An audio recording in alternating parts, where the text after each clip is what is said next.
It's us. I should not have the the voice on, or else that'll be You're very gonna distracting. you're gonna mess yourself up if you do that.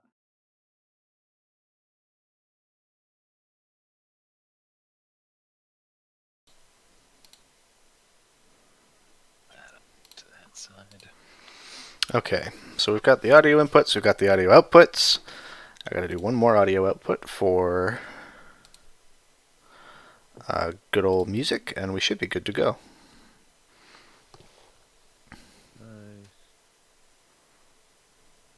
So it says that if you don't give us specific, I guess, what are they called, ciphers and oddities, that there are certain ones that we get for our vocation.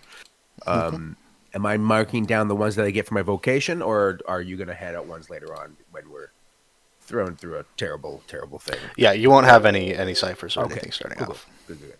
That's one last thing to note down. All right, now I get one skill that has nothing to do with other skills. Just gotta get all the Twitch things open so that I can do the chat moderation too. We are.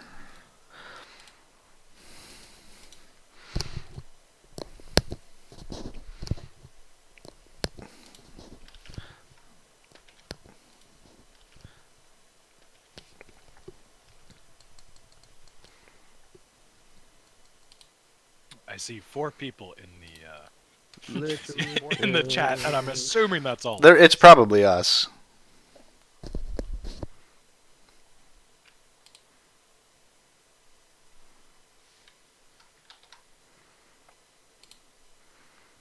I think everything should be good as far as inputs go. Yeah, looks like it. There's 5 people. Oh my god! Oh my god. And yet only 2 of them are Jim Jam and MJL. Well, I mean, Rookie and Momo are here. There they are. Hello, You guys Momo. are supposed to be Hello, busy. Rookie. You lied to me. Yeah.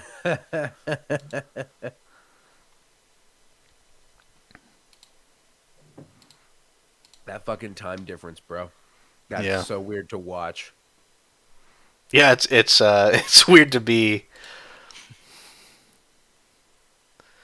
You don't like it? You don't like this weirdness of watching it do? Mark, you're muted, for crying out loud. Mark, you're muted. I gotta get used to that. Mark, you're muted. I'm like watching him talk. I'm like, okay. And then I don't hear his voice. I'm like, what's happening? How is Mark further behind than the rest of us? I was like, oh no. Mark's always going to be a little further behind than everybody. Just the way of things. Alright, the last thing to figure out is if my output capture is getting the music.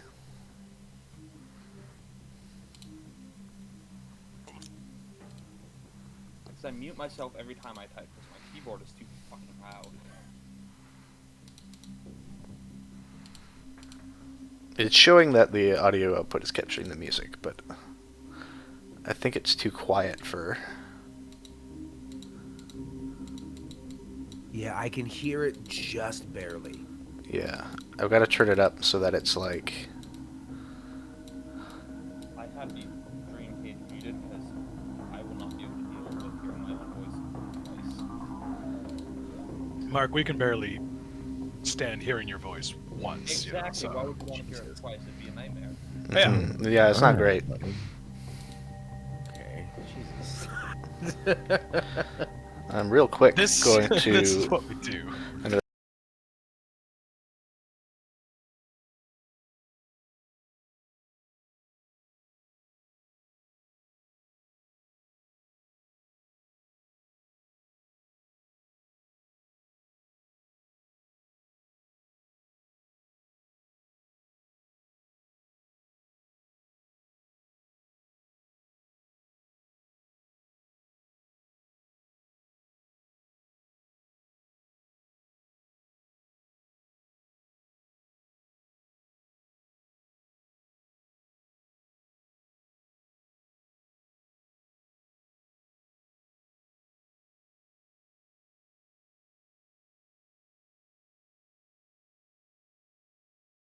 the Trash Gnome Space Agency, since he sent a gnome to space last session. I think he's the founder of the Trash Gnome Space Agency at this point. So good. So fucking good. Pardon me. There we go. Okay. That should get us solved. The music, I don't have a way to make the music like super, super loud. So it's just going to be slight ambience the whole time. Which is fine, honestly. I have volume controls on it, so I'll crank it up as needed. Okay, music is good so far. See, we got production quality on the side quests. Although I can't call them side quests because that's what Dimension 20 does. Oh. So I haven't really thought of a name for them. But yeah, welcome all of the people who already are on this channel, because our whole audience is the four of us, Momo and Rookie, at the moment. We are playing Numenera today. Let me just get... I'm just going to cheat a little bit more and get my other account viewing on my phone.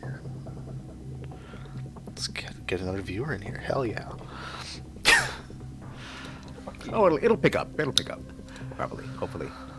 I mean, it does. We're here to have qualifying streams for affiliate eventually. Yes. Yeah. So if it's just me playing D&D with two of my friends and Mark, that's fine. Jesus God. That's our dynamic. That's our dynamic. It's fine. He gets it. He knows. Oh my God. This is what we do. This is what I do to Mark. Fucking brutal, bro. Right. Enjoy this small window into my life, James. And Yeah. Oh my God, it's two of my friends and that douchebag that I totally have a grave out back for. Oh, what? I wouldn't bother. Look at him. He's so small. Oh yeah. Wow. You wouldn't have you to- didn't even fucking hesitate. You're like, I wouldn't bother. No. In under 5 minutes. It's not even worth the good. Mark, you're stealing Liam's hair, apparently. It's a pandemic. You gotta stay socially distanced. There's no In my hair. hair. Castor, are you just eating seaweed, bud? Yeah. I've been...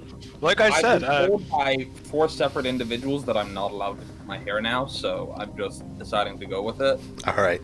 So let's just get into it. James is gonna have some trouble this stream. I'm sorry. It was just the fucking the seaweed. Just watching him shovel it to his face. Just like no pause between seafood. It's just like You gotta put some black tape over the brand names. If they're not giving us money, they can't be on this stream. We've got 6. I don't care if they give us. I just care if they give me. No, I get it, but yeah, we gotta play Why hardball. I'm taking nondescript painkillers. Yeah, we advocate self-medication. And again, brand integration has just got all the fucking sponsor deals. After I finish this, I will be cracking open a nice, enjoyable, sparkling ice. Don't drink those. Wormwood, if you want to sponsor. Don't drink those. Those legit damage your fucking intestines. Don't drink those. All right. So, Gonna drink it anyway.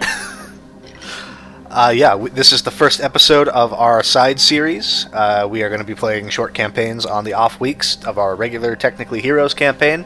If you are already subscribed or following or whatever it is, you already know me and James. And since the only people that follow this channel are people we've shielded to already, you probably know the other two guys as well. But let's do some introductions. This man in the mustard shirt with the mustache. Why don't you? None of us have seen you before. You're new to us. Who are you? I am brand new to Who you. is this man?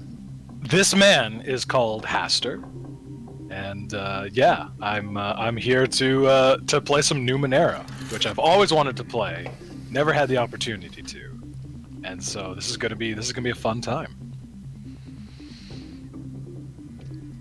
Yes, Liam, it is the most fabulous of facial hair. This is true. That's pretty good. All right. I mean, yeah. You got, if you're on this channel, you know James. Yeah. Because he does all the other ones.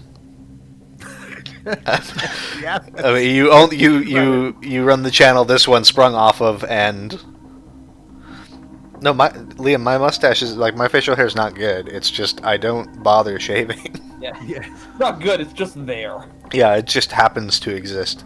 And then some of you viewing may know Mark, some of you may not. So I'm inflicting this upon you. Go ahead and enjoy watching the disaster of a person that is me. Yep. Go through a game that I hadn't heard of until about 2 weeks ago, but I'm excited to play because it seems hella interesting. Hello, Momo and Ricky. Yeah, hi, this will be interesting. Enjoy watching Alex inflict countless amounts of pain on me, as that's par for the course, honestly. Okay, to give a brief synopsis of what's going down, Numenera is another D20 system, so if you play Dungeons and Dragons, you probably are going to have a basic idea what's going on. It's a narrative system. The DM never rolls dice. Only the players are going to roll dice. James is shocked, appalled. That's awesome. Anyway, so the only real thing you need to know as an audience is that I'm going to eventually be telling the players to roll things. I'm going to say a number for difficulty, and they're going to try to beat it. And then they have a bunch of weird ways to accomplish tasks, but there's no real rules you have to follow. It's a pretty free-form system. There's a neat mechanic involved called intrusions, and we'll get to that later on. That kind of make up the crux of why this game is so good. Mark, can you throw your volume up a little bit? Increase your sensitivity a little? Yeah, I can do that. They're saying you're quiet. I just got to be careful with it because I don't have all my wired headphones broke, so I don't want to throw F through it. Sensitivity. Or just like speak up is fine too. Is that a little better? Yeah, you sound fine on my end. We'll keep an eye on chat and see what they say. Alright, cool. I can adjust it as needed. They're saying, yeah, it's good. Okay. So, the campaign today we'll step into. So, the planes of the realms make up the grand cosmic wheel, as everybody knows, obviously. You have the prime material planes, flanked by the astral sea and the ethereal planes, the astral sea filling the spaces. Today, we find our heroes in a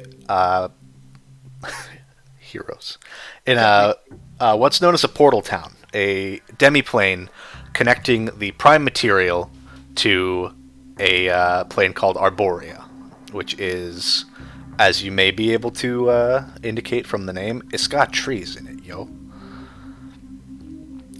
This particular gateway plane is known as the Infinite Forest. And it has drawn the attention of these three heroes for several reasons. Some of them have lived here their whole lives. Others were drawn here for the unique properties that make up this plane. And we will start with Mark. I have theme songs for each of these players. Oh God. Enjoy the ambience. I don't get to hear them, but I hope chat enjoys them. Mark, describe your character to me. So Adrian Forster is a man in his late 30s, early 40s. He was a member of basically the town guard for a good little while. But when stuff quieted down, he got tired of just wandering the walls and instead basically let himself be hired as the muscle at the inn in town. Gets along pretty well with everyone, but he'll throw you out on your ass if you cause too much trouble. He's a little gruff around the edges, and in his off time he likes to smoke and go hunting. It is one of those off times that we find Adrian Forrester. The Infinite Forest is a place unlike many places, namely because it's infinite, but more than that, this gateway plane is chock-a-block, full to the brim of portals.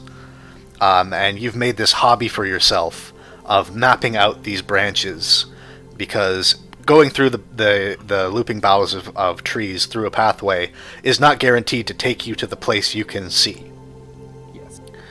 And you have explored and explored, and you've taken this this joy in every day, finding places nobody's ever seen before. The real joy of a ranger in the Infinite Forest is that anywhere you go, you are making discoveries. And it's one of those days, you are following paths you've trod a lot of times before. You are deep in the woods at this point.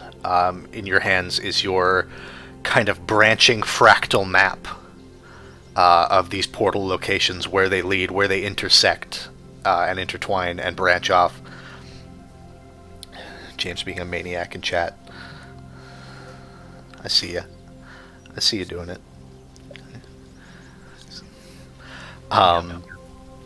So why does Adrian Forrester come out and hunt? Is he like the Infinite Forest provides again like a near infinite amount of resources? Yeah. So is this you are going out to provide for yourself because you don't?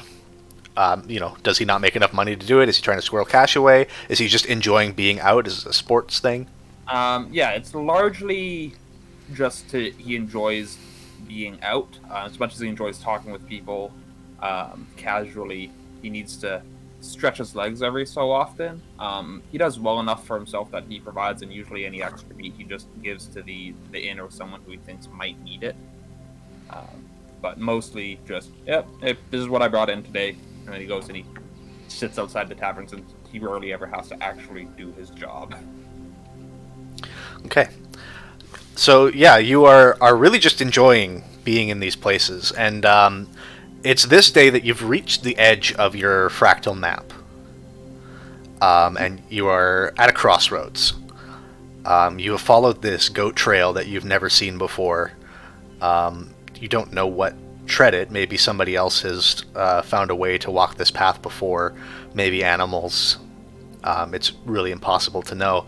But it's here that the trees have gone kind of bleach white.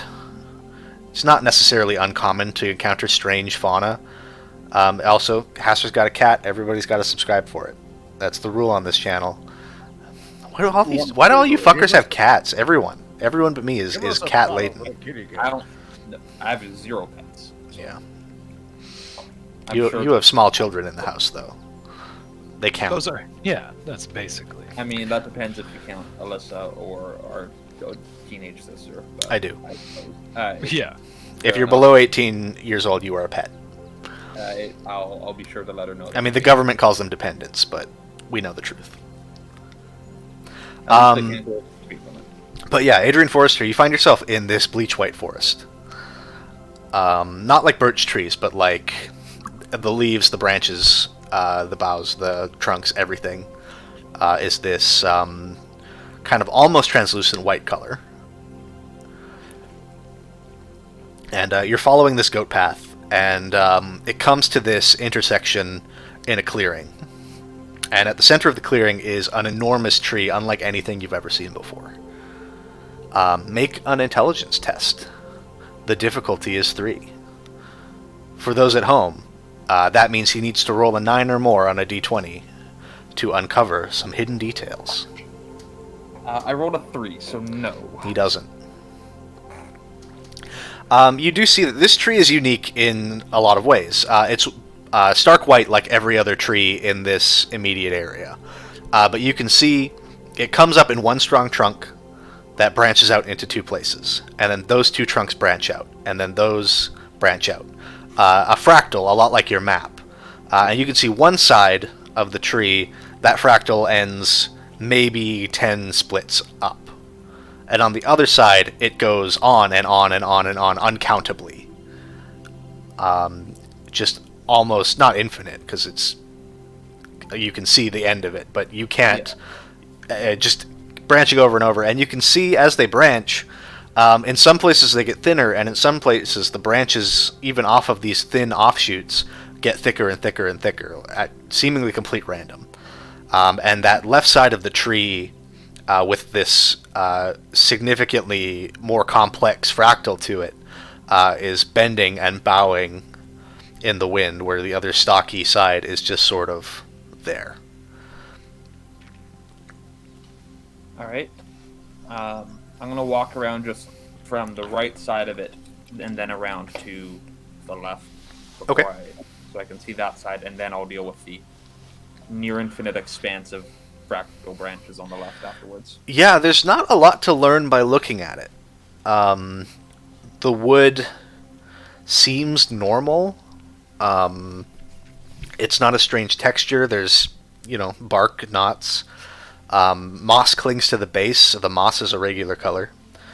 So you're not sure if this is maybe the root tree of this kind of grove of white forest, or what could be going on. I'll mark it down as a landmark on my map. Sure. You do have an ability, because Adrian Forrester is a relentless character. Yes. Every character has a descriptor. Adrian Forrest is relentless. You have an ability... The Survivor's Intuition? Yes. If you would like to use it, you could glean some information here. Okay. I thought it was I got to make up something, but sure, if you're willing to give me something for it, then sure, why not? So, you're pacing around this tree, and you spend some time looking at the right side of the tree where the fractal ends after 10 or 12 or 15 branches. And you start pacing the left side.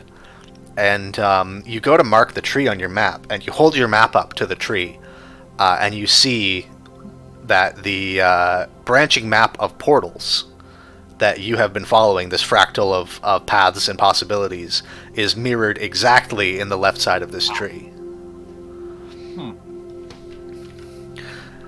And we'll give you some time to ponder that as we move to an audio cue that hasn't started yet. There it comes. James, describe your character. Oh no.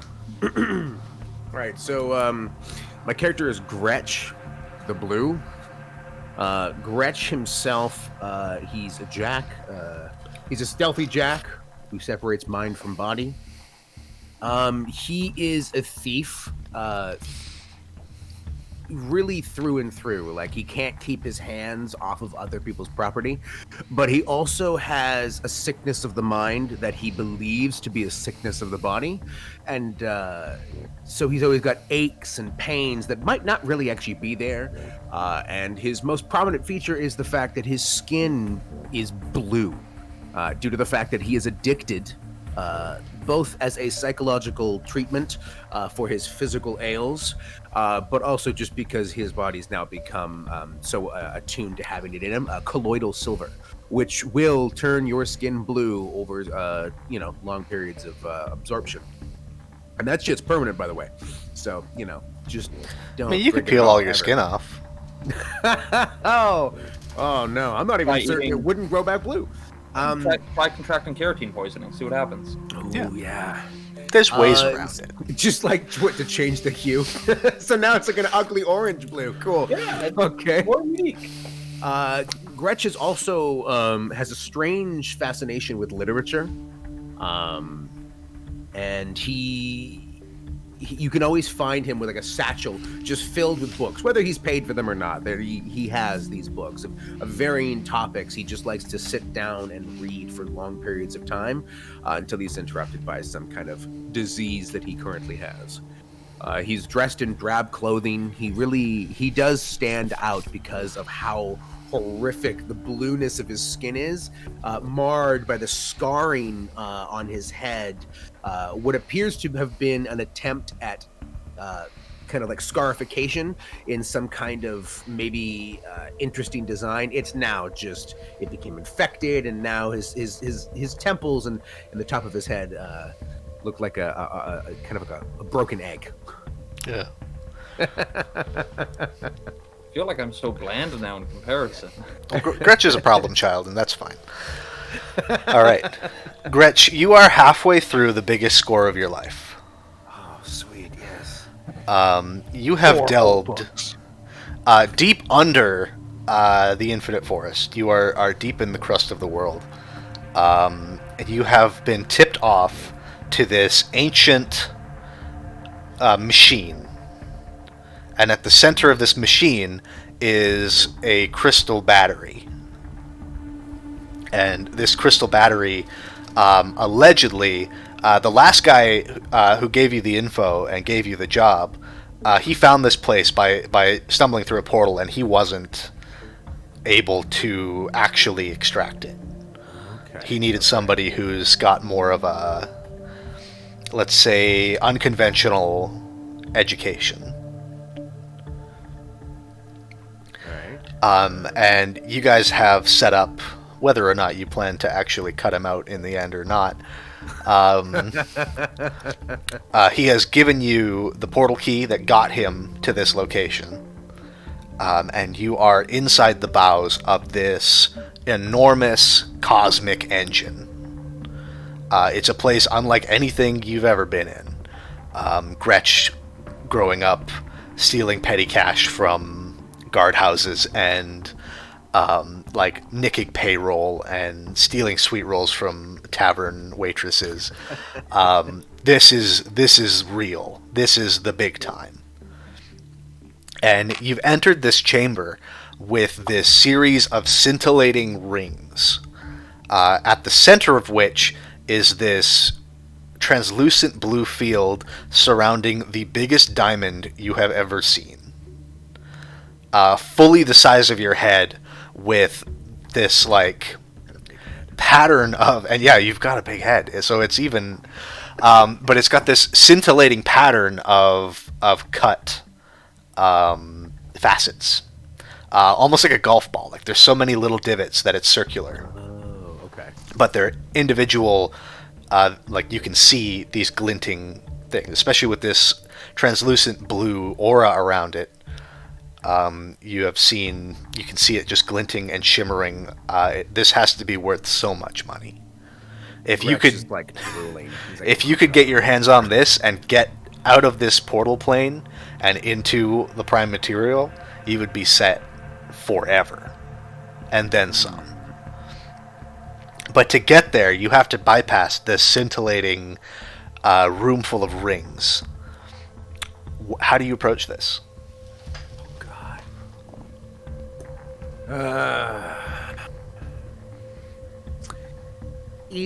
Okay, so scintillating rings. Think like a gyroscopic kind of. You have all these circles moving in circles around and through each other. Oh God. Okay. So Gret's just gonna kind of watch for a time, just trying to. He's basically trying to recognize if there's a pattern to them that he could utilize to his advantage. Okay. Kind of like, sprint or just move meander his way through. Make a difficulty 3 speed check to try to track the pattern. Now, I'll remind you, you can spend effort to increase your odds here. By spending 3 points from your speed pool, you can reduce the difficulty of this task by 1, which is technically 3. Yeah, I'll use 3 points for my speed pool. Okay. Because, Now, every character has edges.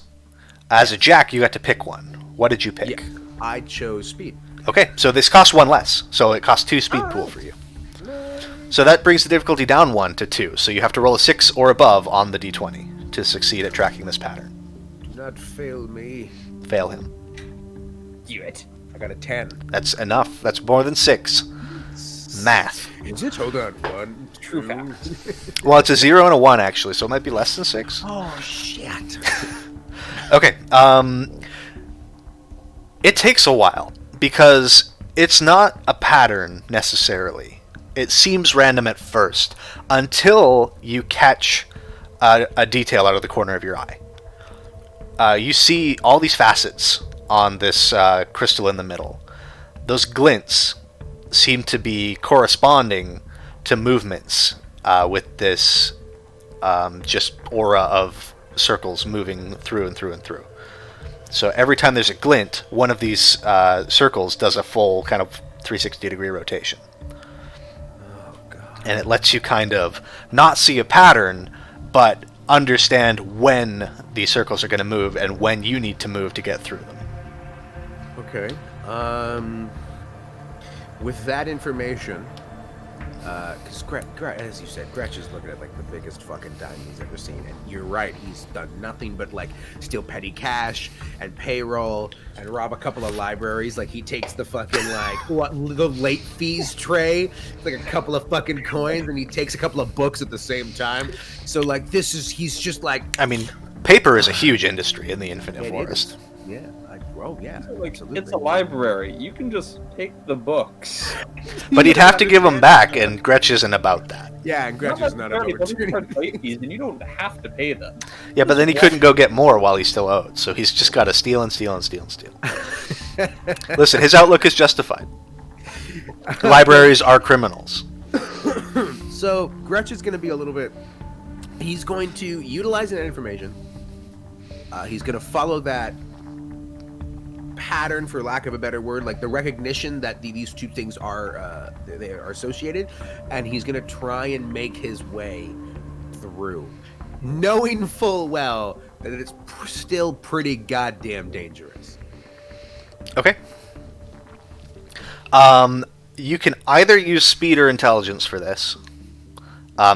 Is Gretch patient to wait for these things and move inches at a time, or is he going to rush in to get his prize? Gretch is going to be patient because he's slow, because of one of his diseases. Okay. He's kind of like his legs ache, so he really does take his time to be meticulous, even though he's drooling like a hound dog. Okay. Could have done all those crunches the night before with the So this is a difficulty 3 intellect test, but because you managed to find the pattern, you have an asset here, and that asset reduces the difficulty by 1 as well. So again, it's a 6 or more. Okay, come on, don't die in the first session. That is a 15. That's enough. So you wait and you watch, and over the course of about a half hour, Gretch makes his way by inches, agonizingly slow. At one point, you're kind of getting bored waiting, and you pull out one of your little books to leaf through while you're waiting for these glints to happen. And just being slightly careless, you see the circle come down, and like a razor, just shear the top inch off of the book you're reading, passing through it like nothing. And you're like, oh, this was a good call. Being patient was the right move, yes. And yeah, by inches, you get closer and closer, and you approach this blue field that surrounds this gemstone. And yeah, it's like a force field. Gretch is like, how do I lockpick a force field? What am I supposed to do? Like, it's just a blue wall. What exactly am I supposed to do? I don't understand. This is confusing. Yeah, he's gonna. I'm gonna leave you there for a second. Okay, yeah. Haster, describe your character to me. Okay, so my character, Diedrich van Schrotenberg, is 6'4", has 0 hair whatsoever. He's got alopecia, and so there's no hair whatsoever. No eyebrows, no eyelashes, nothing. He is just completely bald. He is a very gaunt-faced man. Like, you can see his cheekbones about it, and he always kind of has very wide eyes at all times as he looks around. And a little. So, for the sake of the audience, I haven't heard any of these character descriptions in advance, so I didn't know the party was Papa Smurf, Skeletor, and a regular ass man. But that's what we've got. So, Haster, please continue. Yeah, and yeah, so he's always a little bit wide-eyed, and he has very, very expressive, bright blue eyes, and he's just completely bald, and like big forehead ridge kind of thing going on, where you can kind of see where his eyebrows would be, and they're always very moving around at times, with a slight twitch to his face, just real normal, well-adjusted man.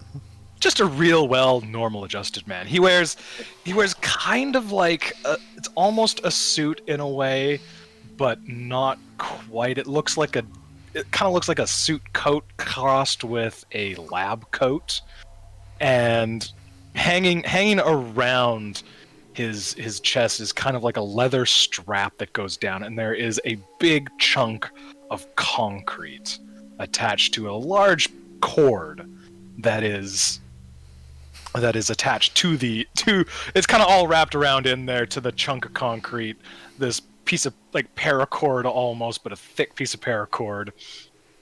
And on his arm he has, over top of the suit lab coat, is kind of like a rough leather bracer that has a flip up notebook, and slotted on the sides are pencils, and on the other side he's got 2 erasers. I wasn't allowed 4 apparently. Yeah.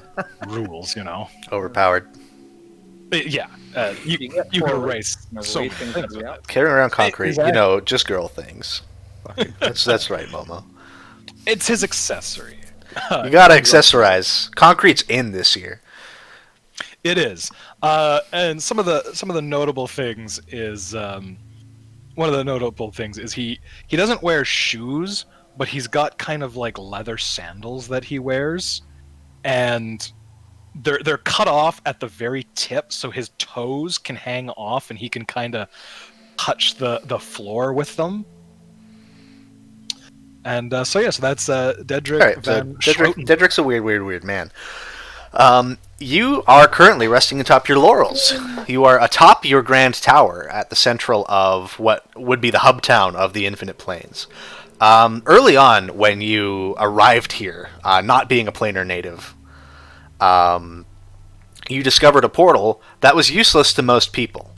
And by walking through it, it puts you 35 feet in the air. And after a few broken legs, people stopped going there. But after some hard work, you have achieved yourself this tower, that you have this interior portal that will put you from the bottom floor to the top floor, which has greatly expedited your research into what brought you to the Infinite Forest in the first place, and that is gravity. The Infinite Forest, being infinite, must have some mechanism to prevent it from collapsing in on itself by being an infinite amount of mass. And your sole obsession for the past several years has been finding that. How do you go about that? Is it scientific? Are you using magical augurs? Are there like sci-fi high concept like rigmarole going on all around your lab? What's going on? Oh yes, he is 100% into scientific pursuit. The idea of magic is a little far-fetched, but he always goes back to the most advanced technology will always appear to be magic.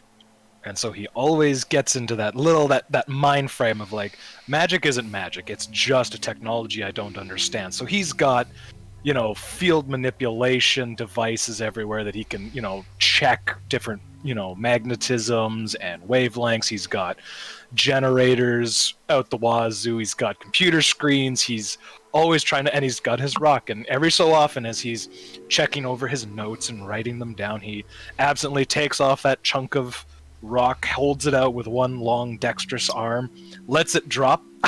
0.63 seconds, as per usual, of course. No change.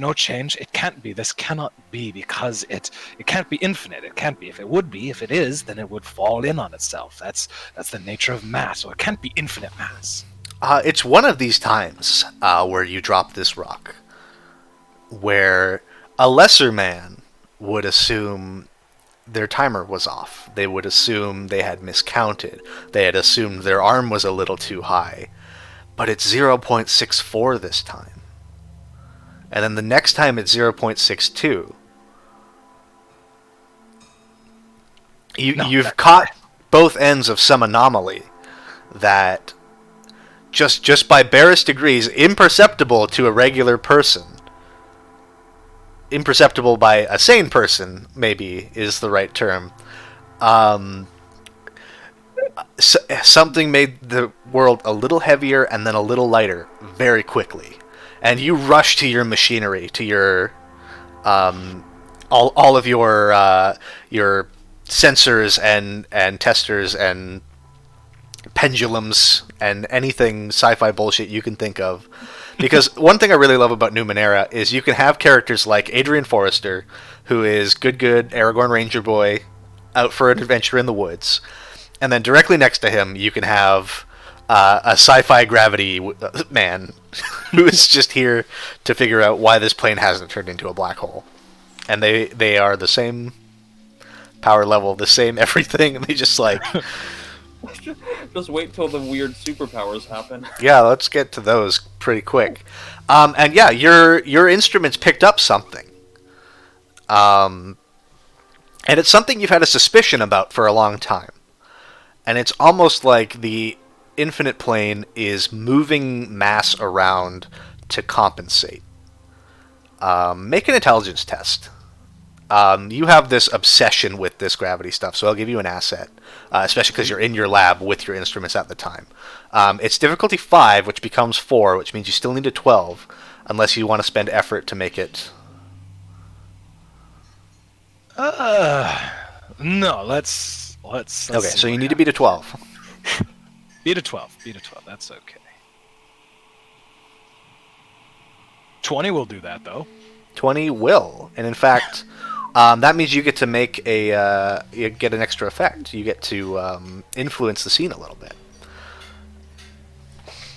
Oh, interesting. In what manner? Well, I'll give you the information you get. Okay. And then with a natural 20, basically you get to make a player intrusion on a nat 20. So you can add a detail after I give you something to work with. Okay. So this is something you've suspected for some time, because very few things make sense here. Mostly by the fact, being a scientist, you know that this place can't be infinite. That's impossible. But it is infinite, so it has to be possible somehow. And the way your instruments are reacting, it's almost like the plane is applying mass only to places where people are. And through these portals and all this interference, places people don't exist. You don't know if that's true or not, but that's what it looks like from a scientific perspective, staring at your instruments. It's like gravity... It's basically like somebody reached over and took the gravity and put it over here because somebody needed it. And you caught that brief glimpse while that force was moving back and forth. And there is something allowing that transition to happen. Something is here with influence over gravity unthought of.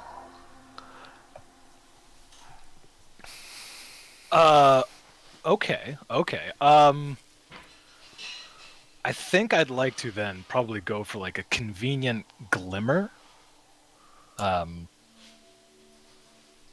Giving Dedrick kind of a little influence into what his next step should be, like what his next kind of what device should he go to next to really lock down this movement of gravity.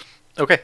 You know it was a force. It was not a physical thing, but it was measurable and real. And based on what you know, maybe something like a strong pulse or like an electronic field or a magnetic field could interrupt it. And you don't know what that would do. But you think you could do it.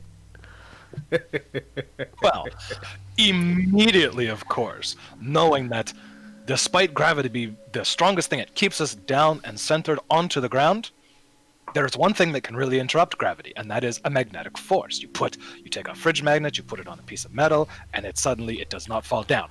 Therefore, go into the electromagnetic device on the lab. Yep, that one. The electromagnetic device. Everyone's got one of those. You don't? The electromagnetic generator that will generate a sizable electromagnetic field. He is going to go straight to that, and he is going to turn it on. Okay, you're going to EMP your own lab. he's going to EMP a small portion of it. Okay. Yes. Okay, we'll get to that in a sec. Adrian Forrester. Yes, sir. Let's get back to Mark's happier foresty theme for the audience.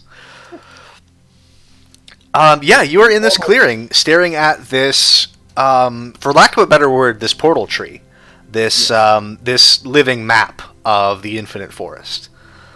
What do you do? What does this realization mean to Adrian? The first thing like that he needs to check is gonna look down at it and look up and like, does the one that keeps going, like, does it end where his map ends or does it keep going? It ends where your map ends. It's not necessarily a perfect match to your map, but it's close enough that like it would appear not a lot of people willingly explore the infinite forest. Being an infinite forest, there's danger out there. Like there could be some kind of space wolf. Yeah, forest So- space wolf. They have. It happens. It's dangerous. So there's not a lot of people living in this hub world. It's mostly a place of industry. It's mostly a place where, like, rich prime material logging barons come and strip miles and miles and miles and miles of forest for no cost and no issue. No. Because it's infinite. They all will always have more. So it has been this hub of industrial wealth, and the people who live here are just kind of sequestered from it. So there's not a lot of people who go and explore like you do, and it's apparently pretty likely, if not proven at this point, that nobody has been as far as you have into this forest. I want to do an experiment because this tree is weird. Okay. This is the farthest I've been, right? Yeah. So I want to go like a little ways off, mark it on the map, and then come back and see if the tree went and grew another branch to indicate. Okay. Yeah. Make a speed test. Yeah, for sure. I do have one edge in speed. Okay. So if you want to spend effort, it's only 2 points and not 3. Okay. This will be difficulty 4, so it's going to be a 12 or more. Sure, I'll spend 2 points. Okay. Now, for the audience, these pools, every character has 3 pools, might, speed, and intelligence. They are both a resource that these players can spend to increase their odds at succeeding at these skill checks. It is also their hit points. So it represents the character's like vitality all around overall, and they are spending their hit points to do this. Oops, So, I didn't know that. That's fantastic. I really didn't need to spend that because I rolled a 19 on the dice. Okay. Hell yeah. Yeah, you break off at a sprint. And because what you know already, this is a portal map. It's not like you could walk 20 feet and come back and there will be something. You have to find a portal, go through it, and come back. And you do that, and you manage to do it in a quick enough time that in this infinite branching boughs of this left side of this tree, you just catch, barely, this tiny sprig off of one of the top branches. Huh. All right, that's very interesting.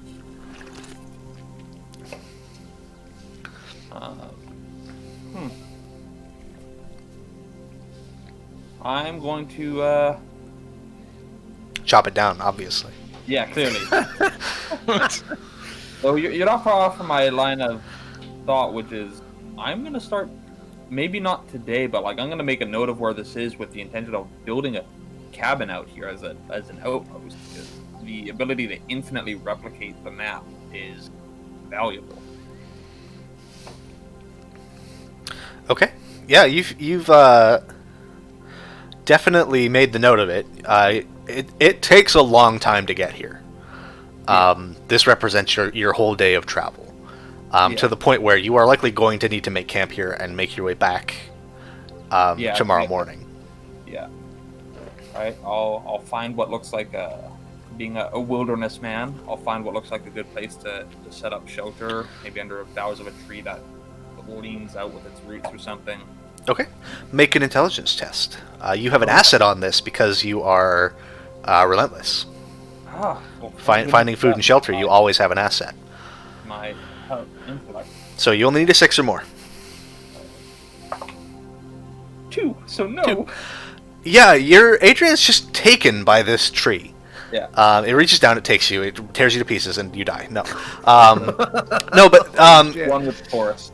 it's quite temperate here. It's night now by the time you snap out of this stupor of like testing and seeing the boughs and branches reach around and expand and branch.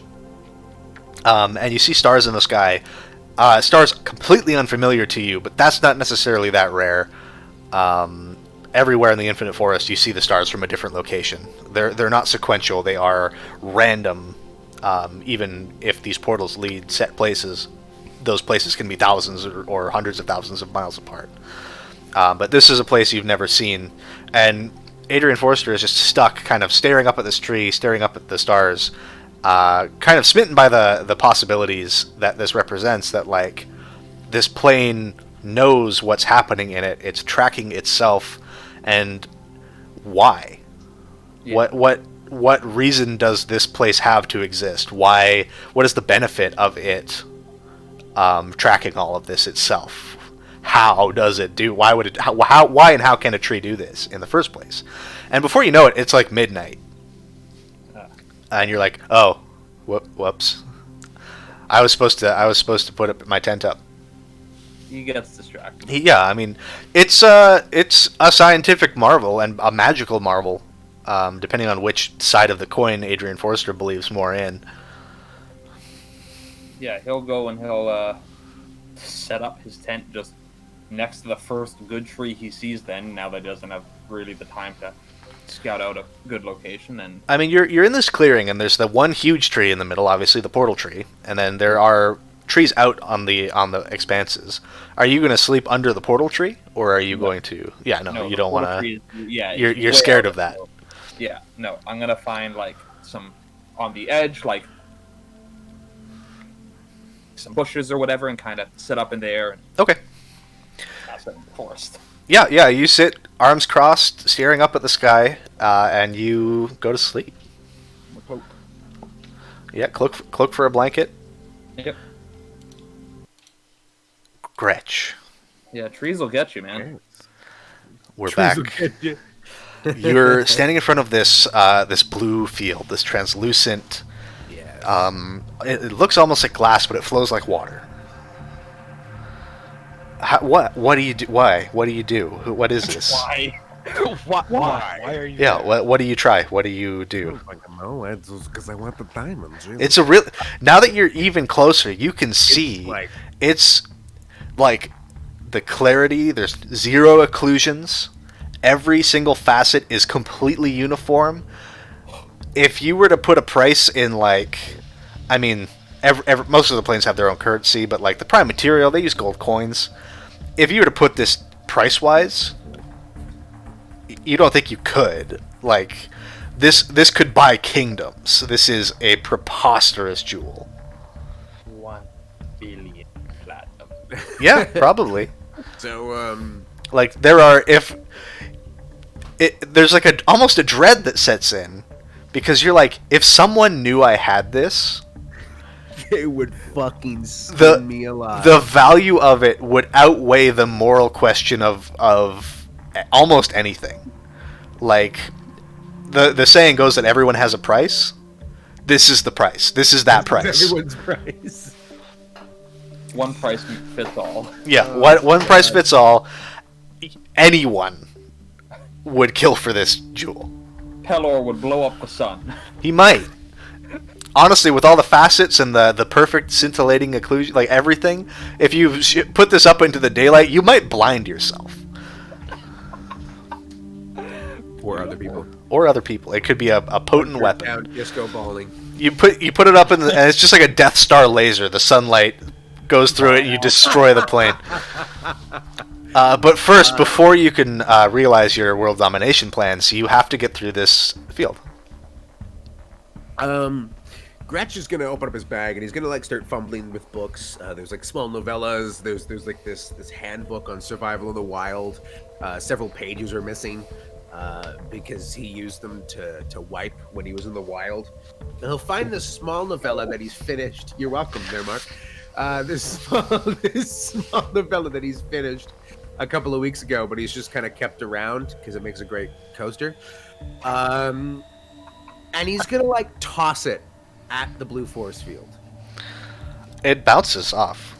Oh, okay.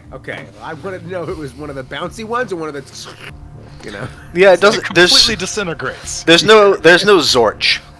my bookmark. So I'll pick up the novel and the novella and put it back in my satchel. Okay. All right. So is it like circular? Is it kind of like a square? It's like a sphere. Oh, like a sphere. Okay, perfect. Okay. I haven't described the room that well, but I'm picturing it like the Cerebro chamber from X-Men. Yeah. Okay. Gotcha. Yes. All right. Where it's like this thin walkway that leads out, and this orb is just kind of like on this pedestal, floating slightly.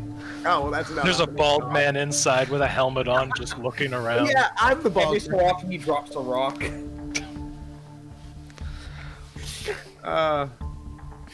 Just murder Professor Xavier and take the diamond without hesitation. All right, so it bounces off.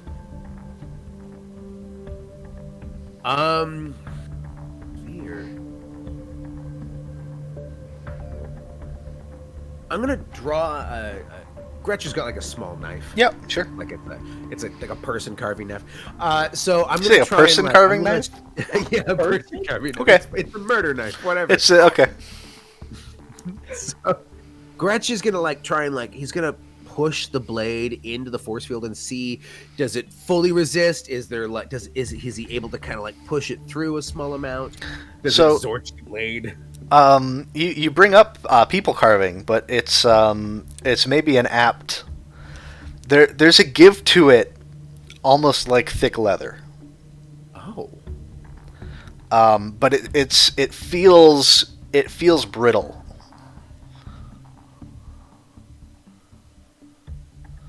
okay. So I'm gonna kind of push even harder. Gretch is gonna try and pierce whatever this force field is, be it magic, science. Yeah, you actual push leather and, that and just push happens and to- push with this knife, but it seems to have a resistance to being cut. Okay. You think it seems like slow pressure, almost like what are they called? Like oobleck. Like those non-Newtonian fluids that the Oh, the yeah. ferrofluid. yeah, but no, not ferrofluid, but it's like the opposite of a non-Newtonian fluid, where those, the faster you strike it, the harder they are, and then if you just slowly push your hand in, they have give and give and give and give. This one, it seems like the slower you're acting on it, the tougher it gets. It's reacting to okay. being. Okay.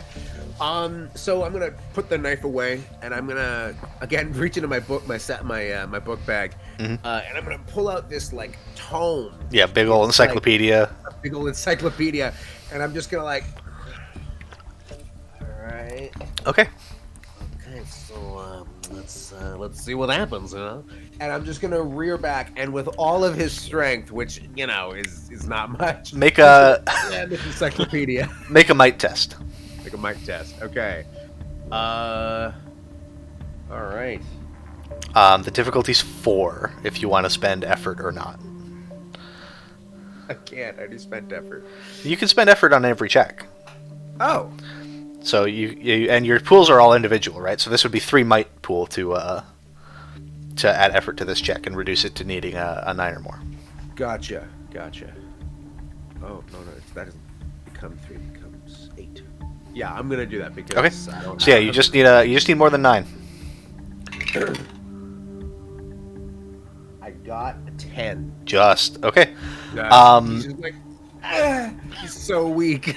I'm gonna I'm gonna offer you an intrusion. Oh no. Um, Oh no. so I'm not gonna tell you what it is yet. You GG can me. just. So this is something the game has where at any point I could just say, "Hey James, do you want some experience points?" Oh no. And you can say no. No, I can't. You fucking know that. I'm saying, like, you can say James won't, but you could say no. I have the ability to say no. Oh, sorry. Haster's the one who no. Yeah, the possibility is no, but yes, I would love some experience points. Okay. With it. all your might, you take this book, both hands, and you golf swing this this field. And the second you apply swift, brutal pressure to it, it shatters like sugar glass. Oh no! And you follow through, and Momentum. right like T-ball, just this diamond goes flying into the scintillating circular blades that surround this chamber. No!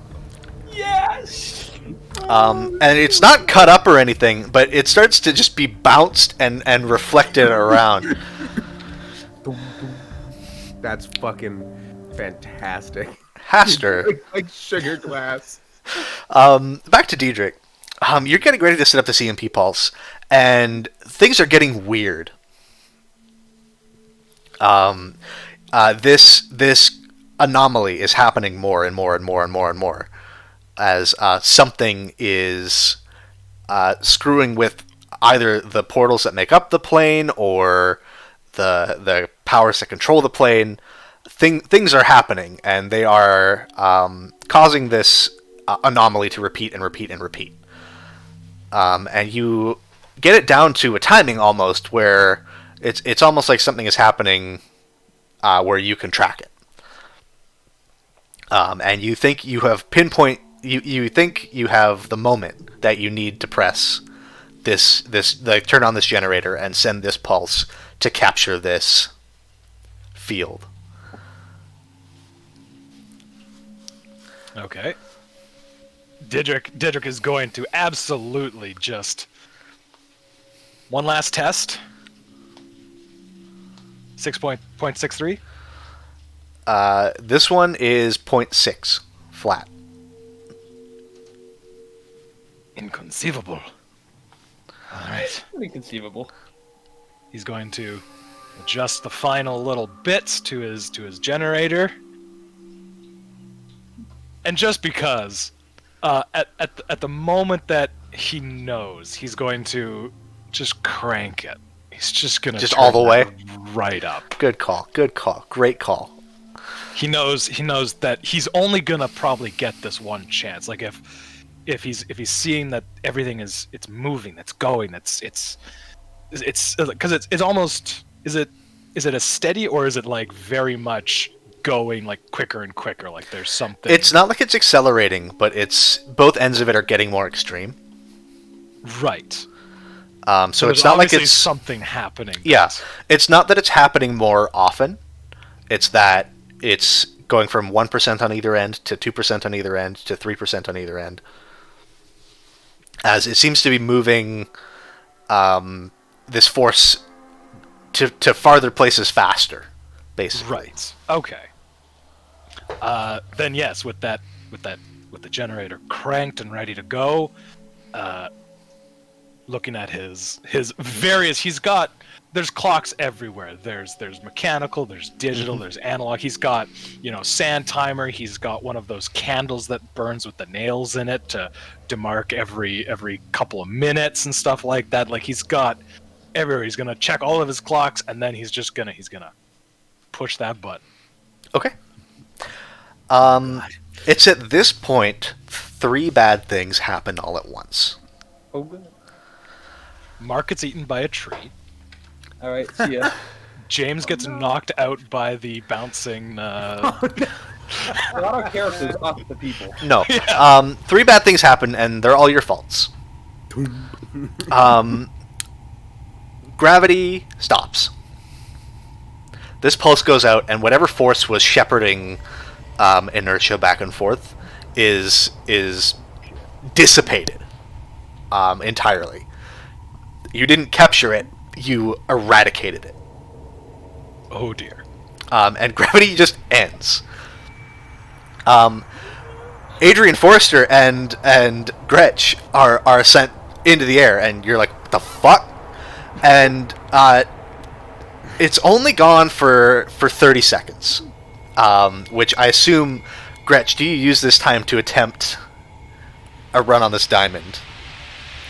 Now that you Yes, can, okay, absolutely, yeah. make He's like, make a "I make need a speed it! test. I need it!" Yeah, make a speed test, and you have this inability with movement tasks because you're stealthy. Yeah, the hindrance. So it's going to be one higher. So it's a difficulty 5 test. Oh shit. Now, in Numenera, failure does not mean you failed, and I'll tell you this right now: failing this check is not. Either way, you're going to get this crystal. It's just It's there are there deficits are that come with it. costs if you Yeah. fail. Okay. Can I spend effort? Yep. Okay. But you can only spend 1 effort because you're still first level. So you can Yes. spend 2 points to lower it. So now you need a 12 or more. Okay. Okay, cool. Jesus Christ, come on. This is the one. This is the one where I failed. Yeah, that's a 1. Oh, so I also get to make a DM intrusion against you for free, and I don't have to give you XP. That's what a natural one is. this. I'm gonna get that diamond so fucking fast. Oh no. So you swim out, and your hands clasp around this diamond, and you're holding it in your hand, and you touch it, and it goes black. It's like there was an invisible string tying it to the podium that snaps as you touch it, and the whole thing goes black. And you're staring at it, and you're not sure what that means. And then, in that moment, gravity comes back, and you plummet into these swirling rings. And we'll get to the consequences of that in just a second. Adrian Forrester, you are floating into the air completely. You don't know what the fuck is going on. And you see the boughs of the tree lift as gravity no longer exerts pressure on them. And you float up and you watch the slowly waving branches of this tree move back and forth. And then when gravity comes back, the weight of that left side of the tree with all these infinite branching pathways comes down in full force from nowhere, and there is a crack deafening as the left side of the tree tears away. Oh no. Mug tree. Well, it's a good thing I didn't sleep under the tree. I slept under a different tree, but not that tree. And that's when things get really bad, because what has happened from a planar perspective is some gutter rat thief just stole the planar keystone for the infinite forest. Oh. Some clueless woodsman has put so much strain on this portal tree that it has broken in half, and every portal in this infinite forest no longer has a destination. Oh no. And all of that happened because some fucking asshole scientist broke gravity for 30 seconds. Oh no. Oh shit. And Scientific achievement must be made at any cost. Haster, that gravity coming back, it shakes your tower to its core because it's made by fantasy masons and it didn't have great infrastructure, and it is coming down.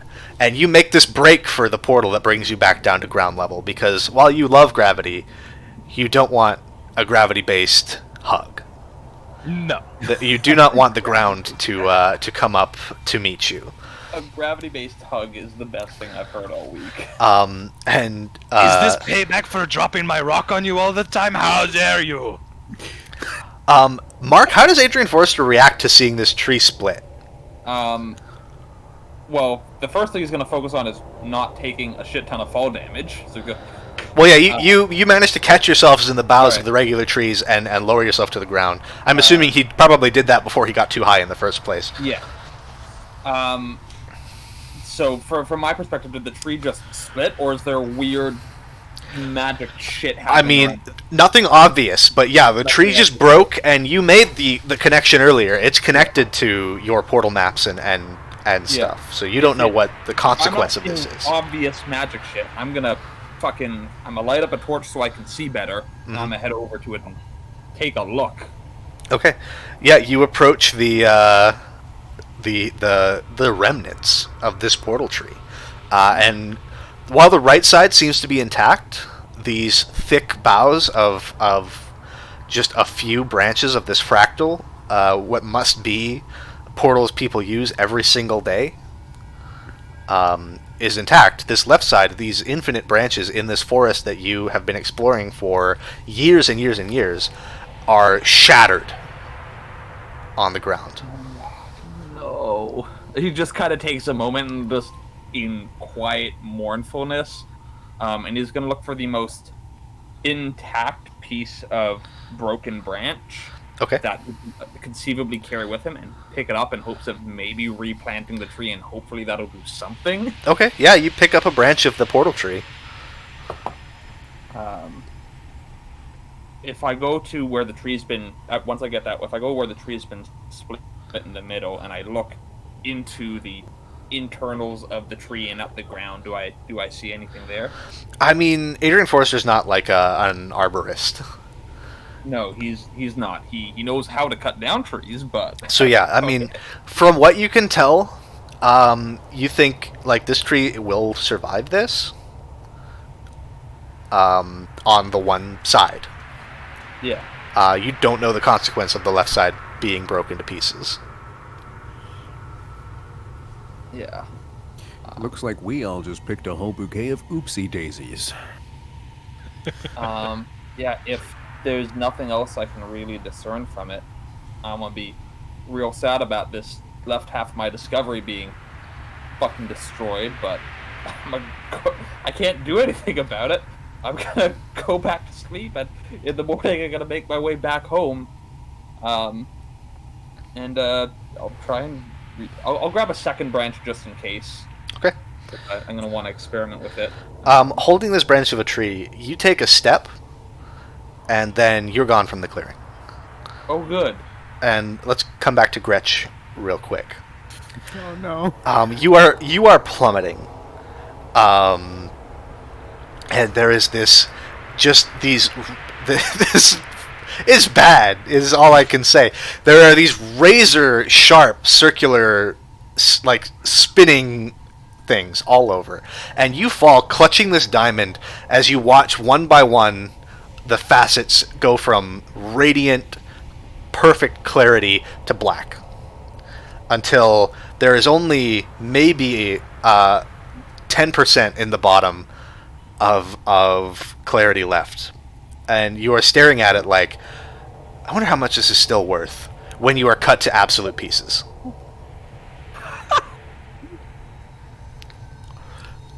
And then all three of you are falling.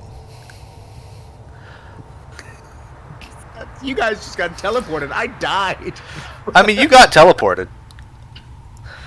Just not all of you at once. Oh And no. at the same time. And as this planar keystone leaves with Gretch, you see yourself falling away with it in your hands.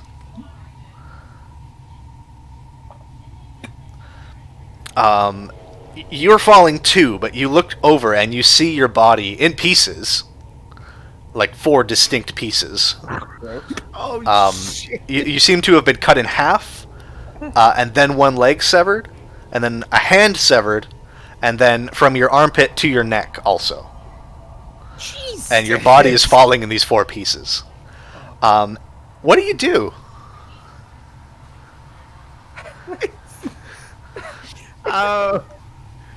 I panicked for about 5. I allow myself to panic for 5 seconds. Okay. Just screaming into the void of wherever There we is might be. no sound. Oh, that's even worse. You can hear sounds. Your body, you can hear the blood being torn from your wounds, but your scream makes no noise. Okay. Oh, fuck. You have entered the mime dimension. Look at me. I am the streamer now. I'm gonna, swim. I'm gonna, I'm gonna focus my mind on whatever. Yeah, you make your way over, and you're looking at your body in these pieces. Perfect cuts. Just trying to, start jigsawing Just put yourself back. Make an intelligence test. It's okay. I can do it. Make an intelligence test. We can fix it. It's 4 pieces. How difficult can this be? It's because he's plummeting. He's got a... Actually, you know what? Make a speed test. Oh, no. So you can get all your pieces together before they drift off into the plains. Oh, incredible.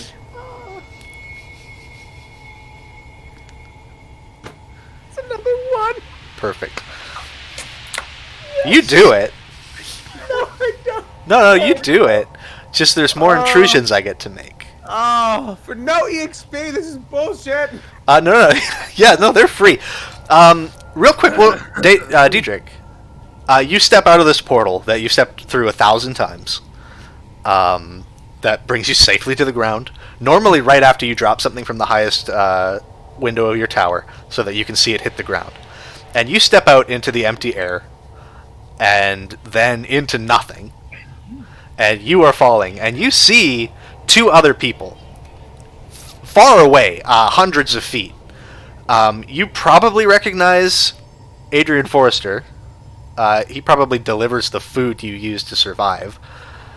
Off in the distance, clutching a branch of a bright white tree, and then there is 4 pieces of a man falling that are hastily being stuck together by an invisible force, and clutched in the hand of this falling figure that is being Lego manned back to together, is a solid black orb,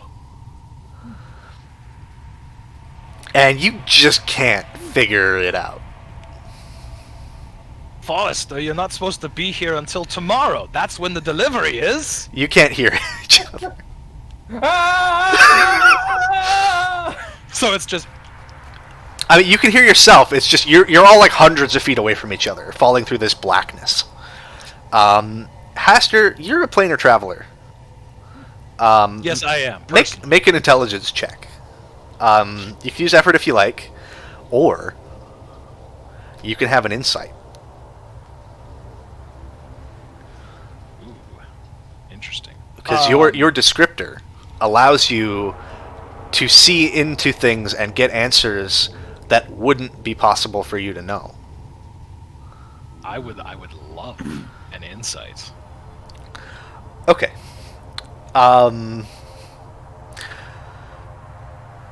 Something comes to you as you stare into this impossible scene. One, your experiment was a success. Completely. Gold star for you. Yes. I have but- won the science fair. You are now falling in the space between planes. It is widely regarded fact for planar travelers that the space between planes is the astral sea, but that's not true. The astral sea is in fact between the planes, but there are still cracks, and in those cracks is everything, because there's no such thing as nothing. And you are falling and falling and falling, and you hit this realization that, like, you do need to get back to your experiment, obviously. It's incomplete. And you know, to get back to the Infinite Forest, you are going to need these 2 people. Whatever that falling pieces of a man has clutched in his hands is important. It is something you need to get back. That branch of that tree that Adrian Forrester is screaming into as he plummets, presumably to his death, is important. You need that. And there's one other thing you need that you have, but you don't know what. And then all 3 of you hit the ground. Whodunk. It's been a great campaign. Catch everybody next. No. It was great, everybody. I loved it. Thanks for having us. We'll see you next time. Can I do some glaive shit and not splat on the ground? No, well, you don't splat. Alright, that's good. You guys fall through a portal. Oh, good. You fall upwards, in fact. You are going down with such momentum, and it's, everyone's played Portal. It goes, whoomp, and your momentum is cut slowly as you find yourselves much closer together now. Gretch, we'll get to the situation you're in just a second. You find yourselves in like flying above. You're about 50 feet up at the end of this, and in expanse, as far as you can see in every direction, is a junkyard of just crap. Not like human waste, but like every conceivable thing is here. And in the middle distance, you see it kind of mounds up, and then is shored up by wood or metal or something into scaffolds where there is some kind of city, and atop that is a what looks like a palace made of solid gold. Welcome to Sakar. And then you hit the ground, and that's bad.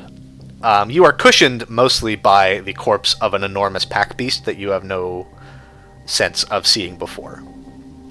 But it does still hurt. I'm not going to do damage to you guys because James is going to have enough problems. But you are definitely not well. My hand went up my goddamn The foot. immediate area you're in seems to be full of organic entities, as if you've been shunted here by some sorting machine. And you land on corpses and rotting food and some thick, viscous liquid that thankfully breaks your fall quite a bit, but, I mean, it doesn't. Listen, guys, the smell's not great. Gretch, your hands are backwards. You're also gonna have a bunch Oh of. no, I'm a Rakshasa now. You're a Rakshasa now. Your hands are backwards, and you don't see this gem anywhere. Oh, that's not good. Probably also has like crazy dysentery and stuff from getting gross decomposing liquid. Weirdly, you don't have visible wounds. Oh, that's good. Oh no. Oh no, my hands are just backwards. Your hands now are backwards. forever. Yeah, and you're gonna have some troubles with those. I bet I am. But we'll get to those are just ammunition for me for later. But as he sits up, you two, Diedrich and Adrian, see this black stone. Oh, I don't imagine I have any idea what it is. Well, you see the black stone because it has been fully impacted all the way through Gretch's chest. Oh, so I see a disgusting blue body with a gem stuck in its chest. Right where his heart would be, this gigantic diamond has been smashed into his rib cage. All right, well that's fucking gross.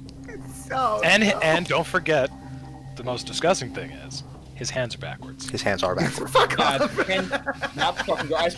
I see a blue corpse with backwards hands with scarring up his head, like, and a big ass gem impacted into his chest like it's a meteorite. Yeah. I've seen a lot of shit. That's gross. James, yeah. Gretch knows one thing for absolute sure. Yeah, what's that? You're dead. Wait, what? You're absolutely certain. You are a stranger now, inhabiting something. You can move, and you can talk, and you exist, but this thing that used to be your body, it's dead. It died. Oh, he's got walking corpse syndrome now. Oh, good. And so the way that this game works is every character has a descriptor, a type, and a foci. In Gretch's example, he's stealthy as his descriptor. His type is Jack, which is like a rogue, and his foci is separates body from mind. And in being killed falling through this planar portal, your body and mind have been separated. Your spirit and your body are not connected in the same way other people's are. And you know you can exploit this. You remember that feeling as you were falling, separate from your own body. You know how to do that. But you know the body you're in, and you are like feeling yourself and like, I'm dead, I've died. Well, actually, I should... hands backwards. And you feel this planar keystone embedded in your chest, and you're like, I'm dead. And it's not a great revelation. Adrian Forrester, No. clutching this piece of the portal stone, it almost feels like you're still back in the Infinite Forest. you feel like you're not supposed to be here, and not in a way like obviously you're not supposed to be here. You just fell through reality, and now you are in a junkyard. But you feel physically like your body is rejecting being here. Clutching this this white branch is an anchor back to where you are supposed to be. It's like your body and your spirit and everything about you was saved and stored in one place, and it isn't where it's supposed to be. And the plane isn't enjoying that. You can see almost like you're seeing double as you move, as like just your body isn't working right. All right, that's unpleasant. And then Diedrich. Yeah, Diedrich, it's bad. And you're not processing it well.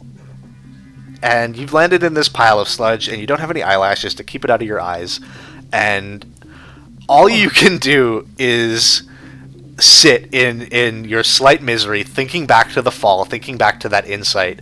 And you can see every time Adrian Forrester moves and leaves this little after image as the plane is rejecting his existence, through those movements, behind them is something you need to know.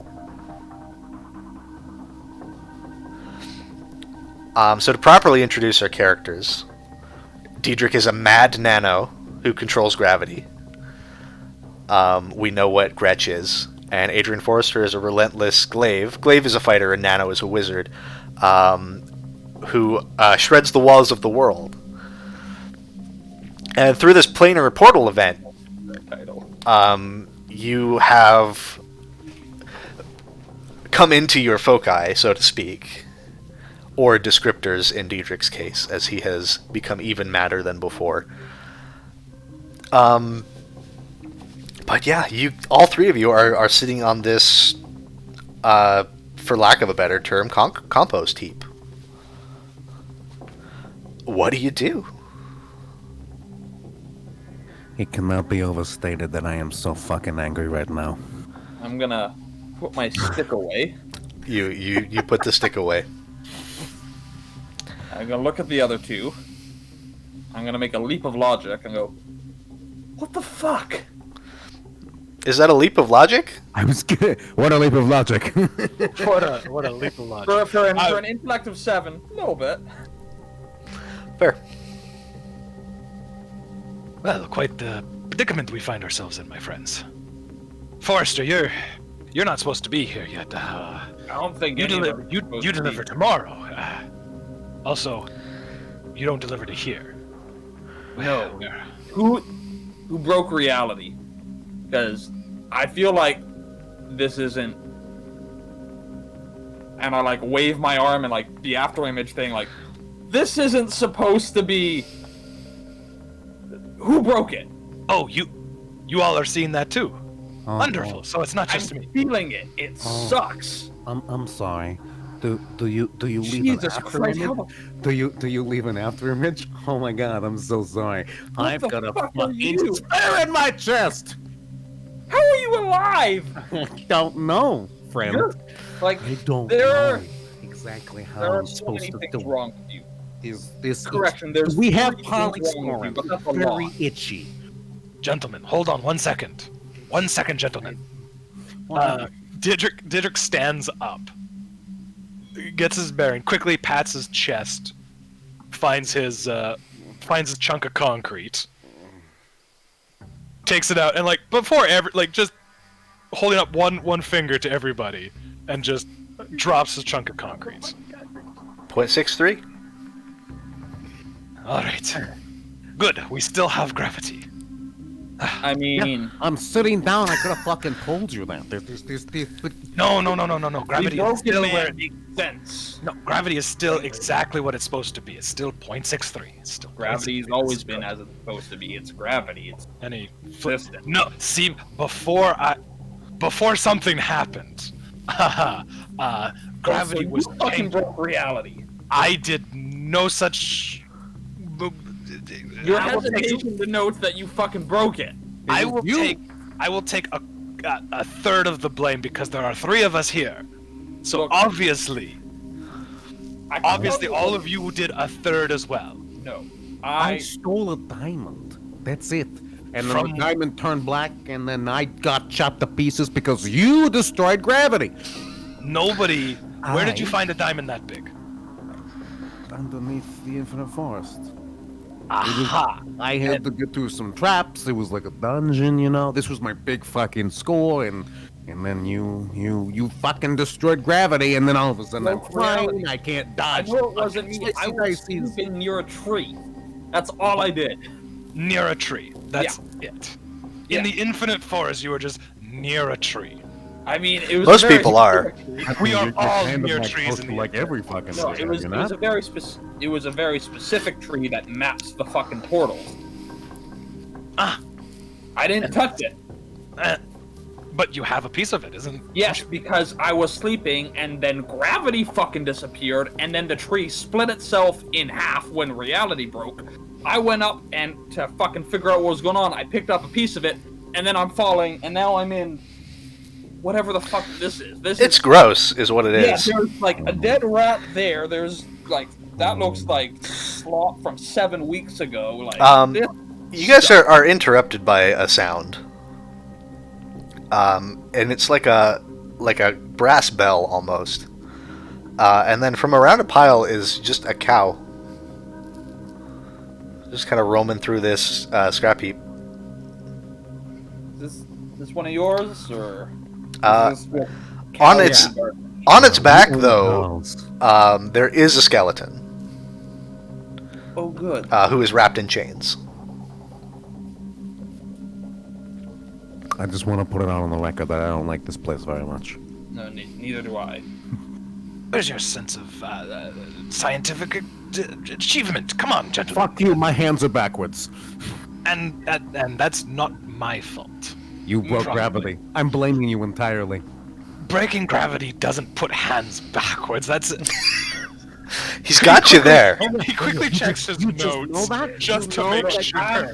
You know that breaking gravity doesn't turn hands backwards? Well, you're right. It wasn't that. It was the fact that you broke gravity, and then I was floating, and then the slicey discs cut me up. I tried to reassemble myself while falling downwards and upwards at the same time. In my experience, magical artifacts are usually trapped. So I'm guessing you fucking with the magical artifact combined with you fucking with gravity broke reality.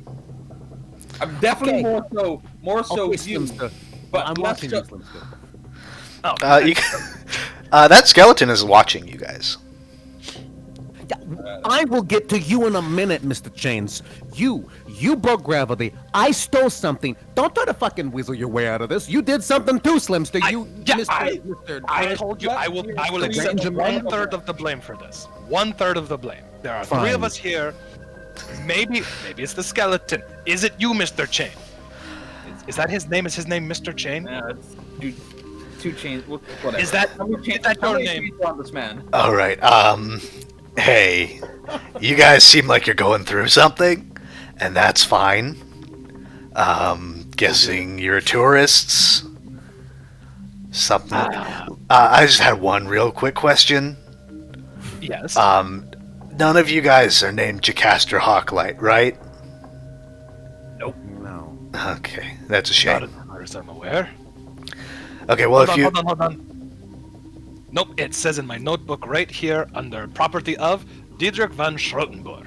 All right, yeah, okay, great. Sorry to bother you, I guess. Why are you looking for this hawk fella? Oh yeah. So I got cursed a long time ago, and I have to find. So he's some kind of hero guy, I guess. And only he can break the chains that bind me. It would have been great if he showed up like 200 years ago when I still had skin and bone and like flesh and stuff, but he didn't. So now I'm just kind of here, still kind of stuck on this cow. The cow's immortal. That's great. He didn't rot. Fascinating. Mortal cow. So, yeah, I guess. I mean, it's been around. I appreciate being able to like. I mean, it goes when I kick it a little.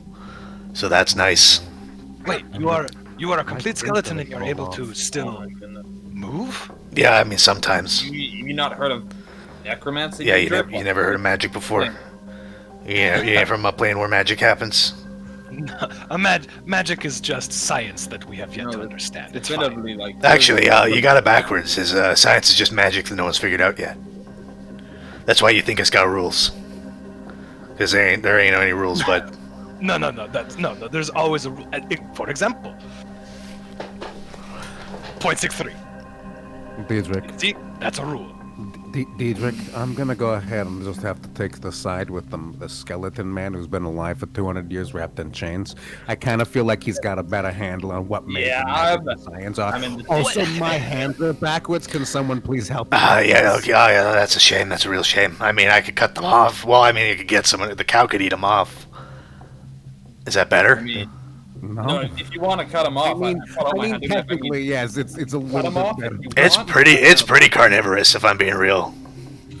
I could just, if you don't want to deal with a cow eating your hands, I can cut them off for you if you want. Right. So you guys are just clueless, right? You don't know what's going on. I don't know where the fuck We we fell are. through infinity and then wound up here. Yeah, That's that it. gets most people. He's got a rock in his chest.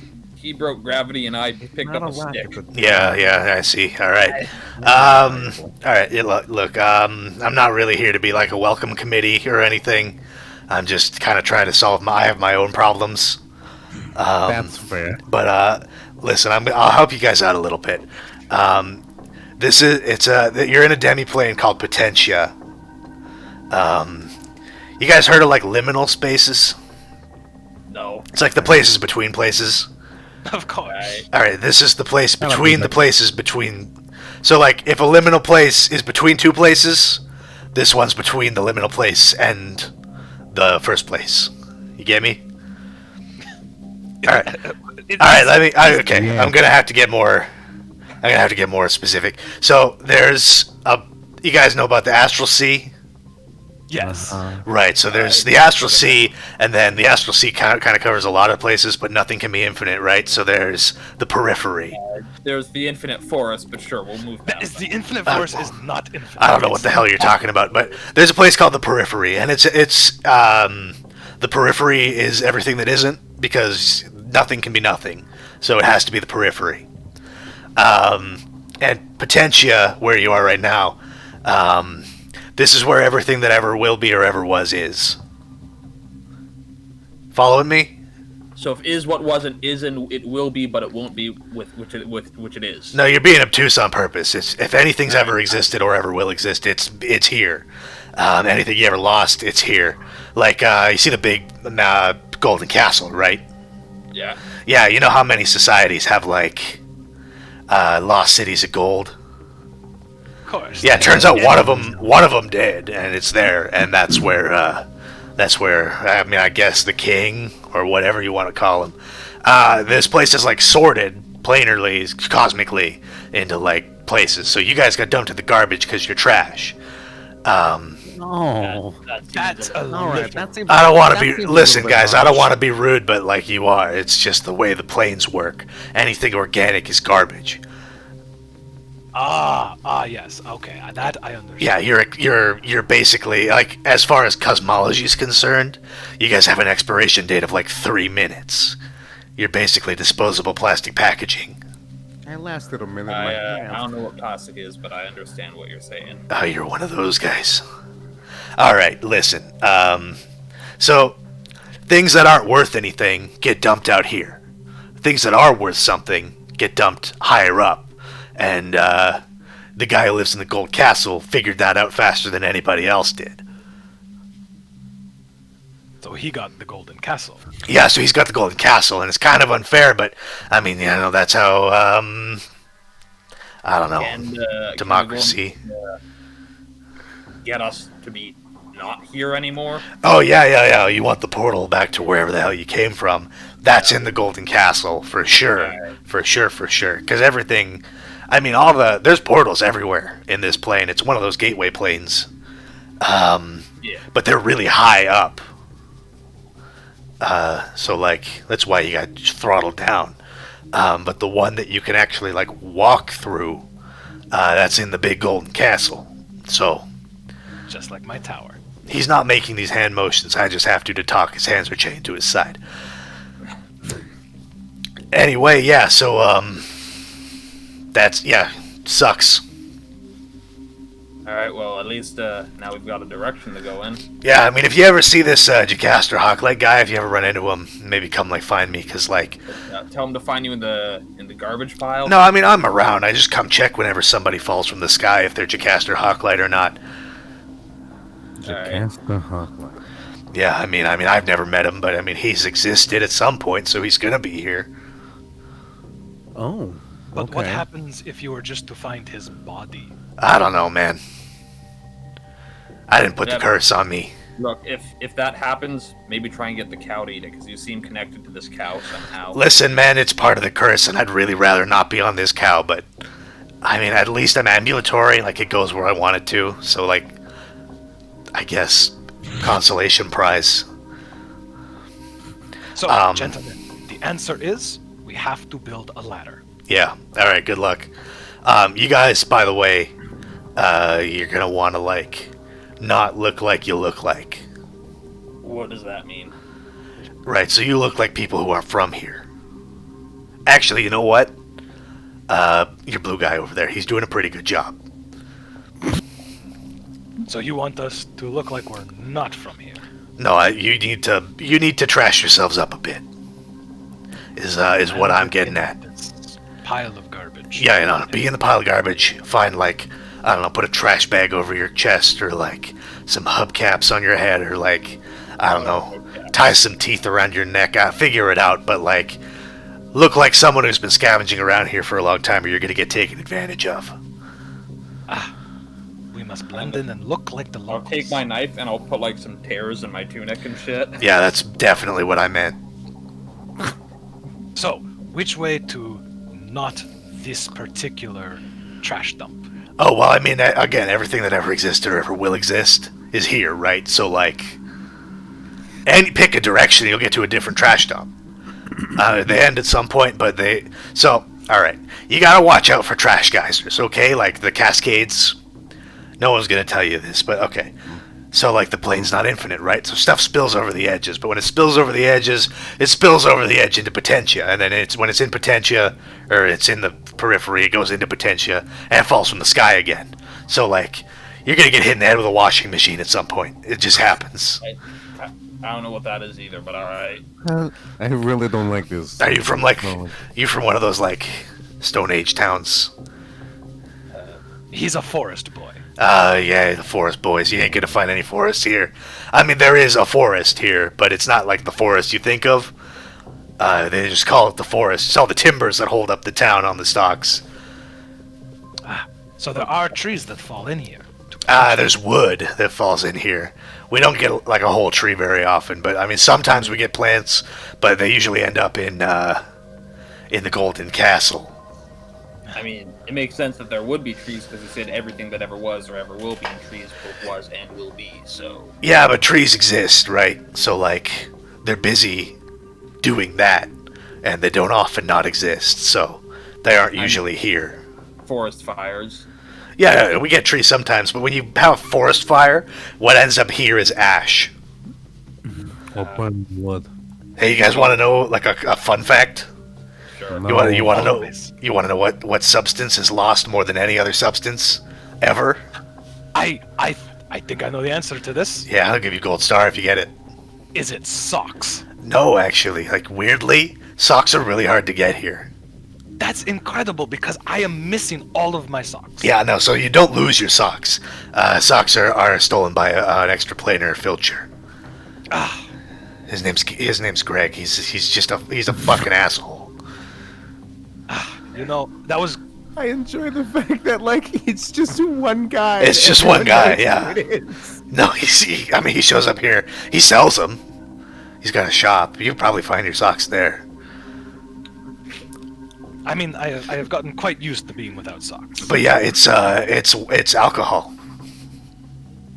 Really? Yeah, the most lost substance of anything is alcohol. So like he like gestures down with his jaw to like the pool you guys are sitting in. It's like so like things are pretty clean here if you think about it. That's mostly whiskey you're sitting in. Don't ask me why there's so much. Like I don't get it. You'd think it'd be like dirt, right? I would have assumed socks or keys. Yeah, I mean we do get a lot of keys. I'll give you that. But like I don't know, by volume, like we have waterfalls of like I would've wine. thought it would have been like quills or some shit. Waterfalls. No, it's like it's weird because like I don't really. Yeah, I'm gonna be real. I don't get the science of it. Yeah, okay, he's doing his best. Look at him go. Yeah. But like when you drink something, it's technically lost. What? Yeah, right. Because your body turns it into like piss or whatever, right? But like it used to be something, and that thing it used to be turns up here. Then why don't you get trees? Why do you get ashes? Because the ashes used to be. I told you, man. I don't get the science of it. It has something to do with how the human body processes it. It is fucking weird. So you're saying that the wheel of cheese and the bit of meat that Forrester brought me last week is here? Yeah, but it shows up as milk and a cow. Ah, An entire cow? Yeah, well, I mean, the whole thing would show up as the one cow, I guess. right. After the entire cow has been consumed. No, I mean, the cow's just always here. It's just like you're borrowing it. Interesting. It might have been this cow. Who knows, man? There's a field of cows somewhere from every piece of cow that's ever been eaten. No, it's really just like 3 cows. I'm way too dead to be having this conversation. Man, tell me about it. You get used to it. Okay, fair enough. That's fair. That's fair. Yeah, yeah. I'm new Talking to dead. the You're skeleton old man. dead. Pot calling the It's kettle. like new and old money. All right, yeah, you guys are gonna want to head into the spokes, but get all grimed up first. You'll. I mean, Well, gentlemen, let us go get grimed up. hey, let me tell you, bud. You're dead and all. That sucks. Listen, no one's gonna tell you it doesn't suck to be dead, but like, you don't have to breathe anymore. You don't gotta drink anymore. You don't gotta eat anymore. And let me tell you, that's big savings here. That I'll have to is sleep again. very lucky. Oh no, you still. It's weird. You still gotta sleep. Still have to sleep. Yeah, sleep's a mental thing. It takes a long time to get past that. Oh. But like, you don't have the physical necessities of eating. Anyway, I'm gonna leave because this voice is really hard to do. I imagine it must be with not having vocal. With no vocal cords. Yeah, I know it takes a lot of like mental energy. So, Alright. yeah, I mean, What's We see Hawkface, we'll tell him to look for you. great. yeah? What was your name again, friend? Cast the My listen, a lot of people get confused at this point. My name is Lost to Time. Now, listen up before you ask. My name is the phrase Lost to Time. I figured so. Yeah, It's yeah, not yeah. that- I completely understand. Yeah, no, I get it, but like, I have that conversation a lot. Okay, so got it. lost to time, the guy chained up riding the cow is looking for Jocasta Hawkland. Yeah, I mean, I'm not always riding the cow, but most of the time I'm on the cow. Yeah. Okay, okay. So possibly you will always be near the cow in some way. Yeah, I mean, usually the cow's nearby. It's kind of like part of the whole curse. So, like, I mean, sometimes it wanders off and I fall off for a bit, and then I get somebody to, like, put me back on him. That's nice. Do you want us to put the chains more on the cow for you? Listen, man, you can try, but I wouldn't. The last guy that touched him, he got, like, advanced stage leprosy, and he disintegrated. Right. So let I'm gonna us go ahead and throw this get- out here a second time. I really don't like this place. Listen, man, it's a bad place. What are you talking about? This place is fascinating. This place is like a 3 out of 10. Can we like not be in Garbage Town? Can we like find a place? Yeah, to man, be head in to Garbage the. So, okay, I'm gonna get like so you guys can kind of exist here. I don't want to see like. I want you guys to find Jocasta Hawklight and free me from this eternal bondage. So, like, I'm gonna give you a couple pointers. The money is called shins. If you don't know that, you're an idiot, and they're gonna poach you like an egg. And Shins. I mean, like they're gonna put you in boiling water, like No, literally. all of this is making sense. Yeah, no, like they literally gonna boil you like an egg. Right. Hard boil. Now, when you say they're called shins, Yeah. you don't they- mean like shins. Sometimes. Listen, a shin is anything that's useful enough to be worth money. Ah, So it's like a gotcha. barter system, but we've given it a name for some reason. Okay. Yeah, Matt. Listen, when you're in a place where everything exists, you have to assign things value based on their usefulness. Because if it's just like, hey, we use gold coins, a lot of golds existed. So you can fuck with the There's an entire economy. castle. Kind of. Yeah, so It's it's a inflated value. it's a merit-based economy basically. So like, keep also. I mean, a lot of weird shit has existed. Let me be real with you guys. So like, you're gonna stumble across some shit. Let me tell you. But yeah, the place you're wanting to go is called the Spokes. It's like a town on all the bridges and connecting cross beams and stuff that hold up the actual city. You won't fit in up there, let me tell you. Okay. Marvelous. Let us go, my friends, and get ourselves a little bit Let's find some. trashed up. some Yeah, army get and then- get yourselves do a trash montage, But whatever guys, you like- need. Wait, I tetanus and hypertension, and there's a lot of things that come. Oh yeah, you got hepatitis like crazy probably. What? This place is gross. You know, I don't think I've ever Thought it met was you all before, sterilized. Mr. Blue Man. So what is your name, friend? What is your name? My name is Gratch. You are dead, Gretch. Therefore, you cannot contract any of these diseases. That's I actually true. I'm also dead, which means I'm Yeah. alive somehow. So maybe I can contract those diseases. And I've already got nephritis, hepatitis, hypertension. no, no, no, I, no, I no. think you're wrong on two counts there. Which is, firstly, shin you said splints. earlier, like, we're bathing in whiskey, so I'm pretty sure everything's sterile. And You're also No. bathing in like 1,000 corpses, if I'm being honest with you. Yeah, just watch out for ghost diseases, because those are around. yeah. See, that's what you have Those to watch diseases out are the for. only things to worry about. Yeah, you you're gotta- only alive mentally. You gotta So, be like- careful with ghost diseases. Yes, because Alright. Lost to Time is dead, and he can't get hepatitis. He can't get No.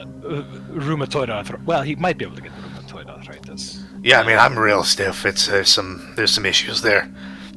So you can get bone diseases still, but Yeah, you the can diseases get. of the blood and stuff. You will Oh, be good. It's Oh, going good. to He be can't get hepatitis, but he can get a fucking case of osteoporosis. What the fuck is this shit? Yeah, I mean, the arthritis Yeah. it really sets Well, in. a lot of Once rigor mortis gets you, you're gonna have to pop some joints. You don't know what osteoporosis is?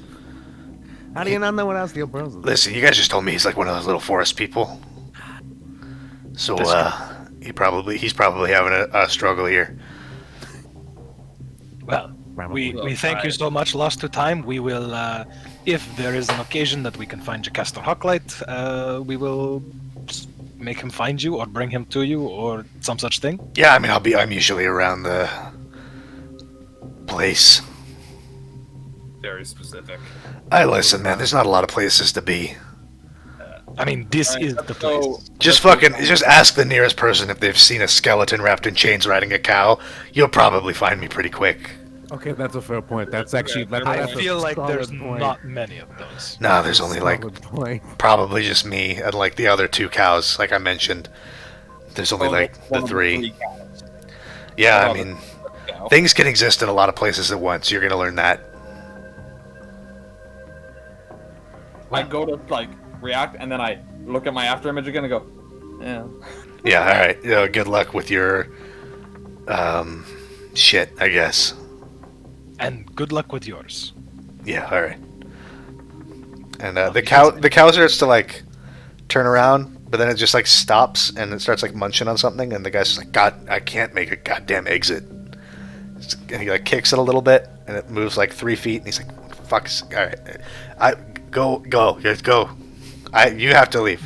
Didrik is going. He is already like giddy little child walking along, every so often pulling off his thing, dropping it, retracted it back up 6.3 seconds.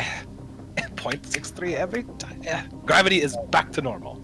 This is It's always been wonderful. normal, but I walk and I'm looking for useful garbage. I have the notes on my notepad here to prove completely otherwise. Yeah, you could have made stuff up. Anyone can write things. Mark, make an intelligence check to look for useful garbage. I'm gonna kill myself. You can't.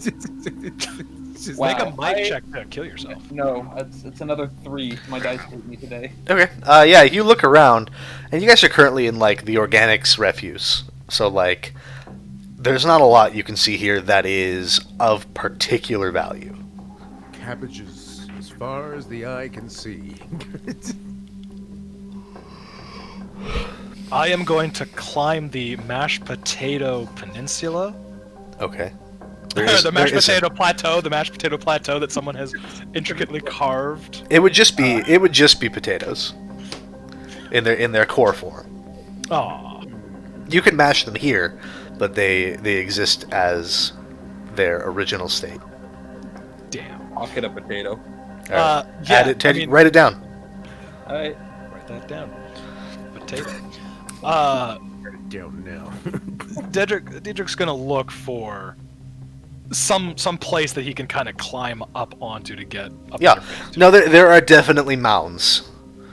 He's gonna look for a somewhat safe mound. Yeah, you climb what is effectively just a festering mound of packed beast corpses, donkey mostly, some camel. But you do get a pretty good vantage point off of it. I'm gonna look for metallic. I'm gonna look for Okay. shiny. It kind of seems like this place is set in rings, and Okay. you are on one of the far out rings, which is like organic waste. And you look Right. behind you, and there's another ring that seems to be like, not like mineral waste, but like fully rotted things. Like it's dirt and it's mud, and it's just like kind of mounds of swampy wasteland. And then beyond that is some kind of like liquid that you can't really parse because it's a mix of a lot of things. But then getting closer, like your next tier up seems to be stoneworks, then into like furniture maybe, and then like industrial equipment, and it just kind of goes in these sequential rings, and they seem to be getting more and more and more valuable the closer they get to the city. But you can see, it seems like the closer they get to the city, the more picked apart they are as well. Right.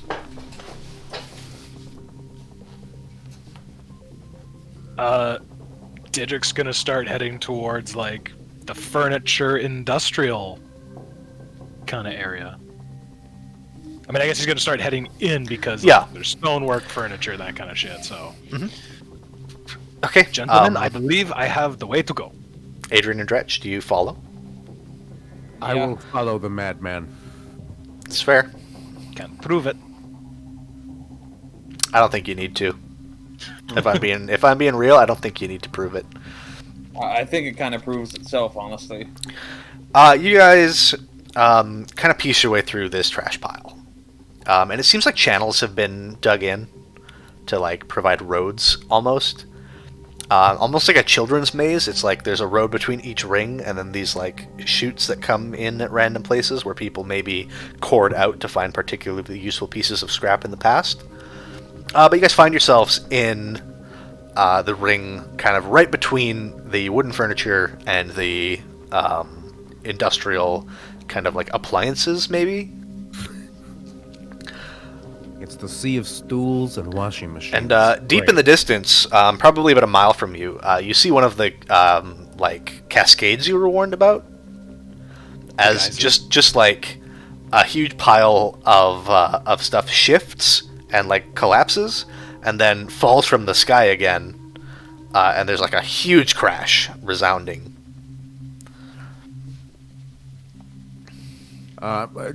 Gretch is going to take cover as Okay. best he can. Is it immediately nearby or? No, it's like a mile away. It's Oh. quite some distance, so you can observe it and see it, but it's not. Immediately, Dietrich. Yeah, is it's not counting. like. Oh yeah, it seems from your like, you don't have a lot of time to judge distance and trajectory and height, but it tracks, like the velocity it falls at seems normal. Perfect. Which honestly is maybe the weirdest part of it, because like, why does this plane have the same exact gravity of every other plane? Like, what's the deal there? So that might be something for you to worry about later, but right now, Diedrich is he's very content and calmed by the fact that the gravity is the same, and Yeah. it's Okay. So yeah, you guys are in this place. Washing machines to the right of you. Night tables to the left. And here I am trapped in the middle with you. Diedrich's gonna start looking for. He's got an idea. He's gonna get some pillows. He's gonna look for some like throw pillows, Okay. the little small throw pillows. Yeah, you can find some for sure. They are kind of grimy. They're soaked through in the corners with like tequila, maybe. They've got one of them's got like a gaudy kind of stitched pattern of like a chihuahua with like a sombrero on, and the other one's just got like a floral kind of thing going. How perfectly horrifying. Adrian, you are a forester, yes? I mean, that's my family name, but I've done some forestry, yeah. You go out into the forest. You're woodsy. Yes, Yeah. perfect. You have a knife, yes? Good. Cut me armholes into these pillows. I want to wear them like pauldrons.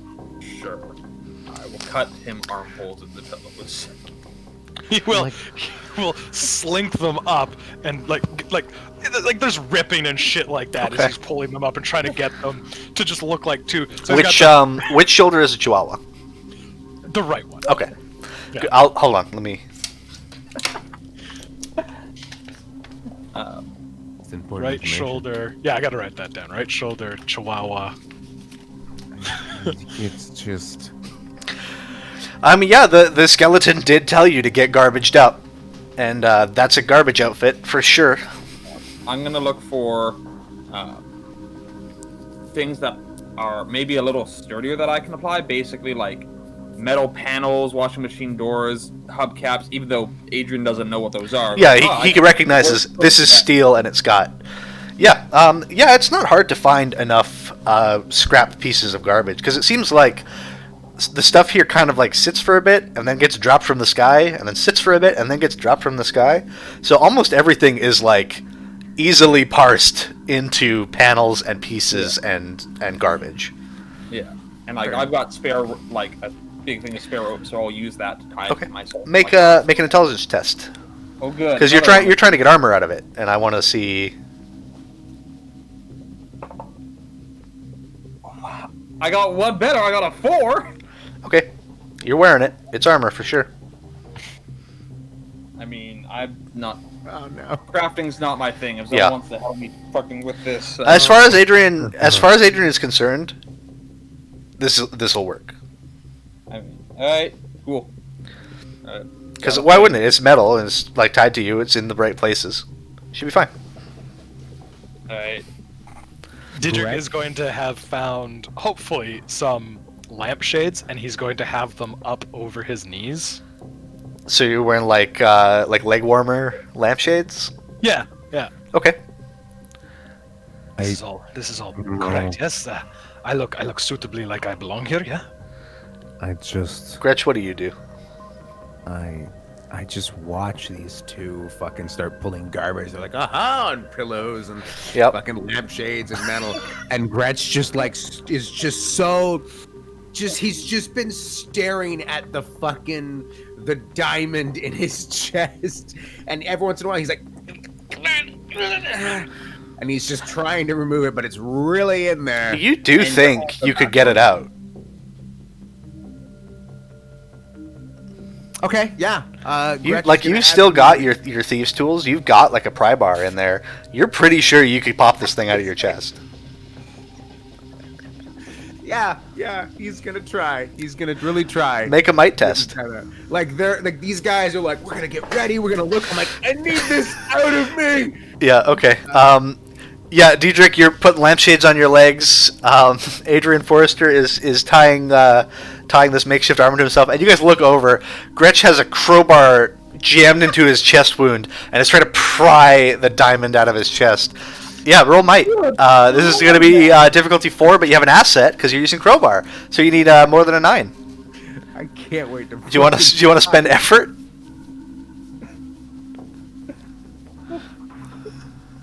Yeah, let's do it. Okay. All right. So that's 3. Yep. Right on. I got 5 pool left. Okay, so just more than 6. Yeah, that doesn't mean you can't roll above a 4. That is an 18. Okay. There is a popping sound, just like a. And you guys see Gretch fall dead to the ground. And Gretch, you are standing behind your body. And basically what happens is this thing pops out of your chest and hits the ground. And your body goes just like limp, drops to its knees, and drops forward. And for a moment, you are standing there watching that happen. And you're like, oh, this is how I can do this. And then your body just lands on the gem again. And it seems to just be just like... And you just like shake yourself awake again. I'll get up and kind of dust myself off. I'm going, well, I've learned 2 things today. Firstly, I will die if I do that. But secondly, I can do cool stuff while I'm dead. All right. The weird part, it didn't hurt at all. No, yeah, because I'm dead right now. Um, I've got no feeling. There was this. It was like a feeling like you were cracking your knuckles almost. Like there was a pressure relief.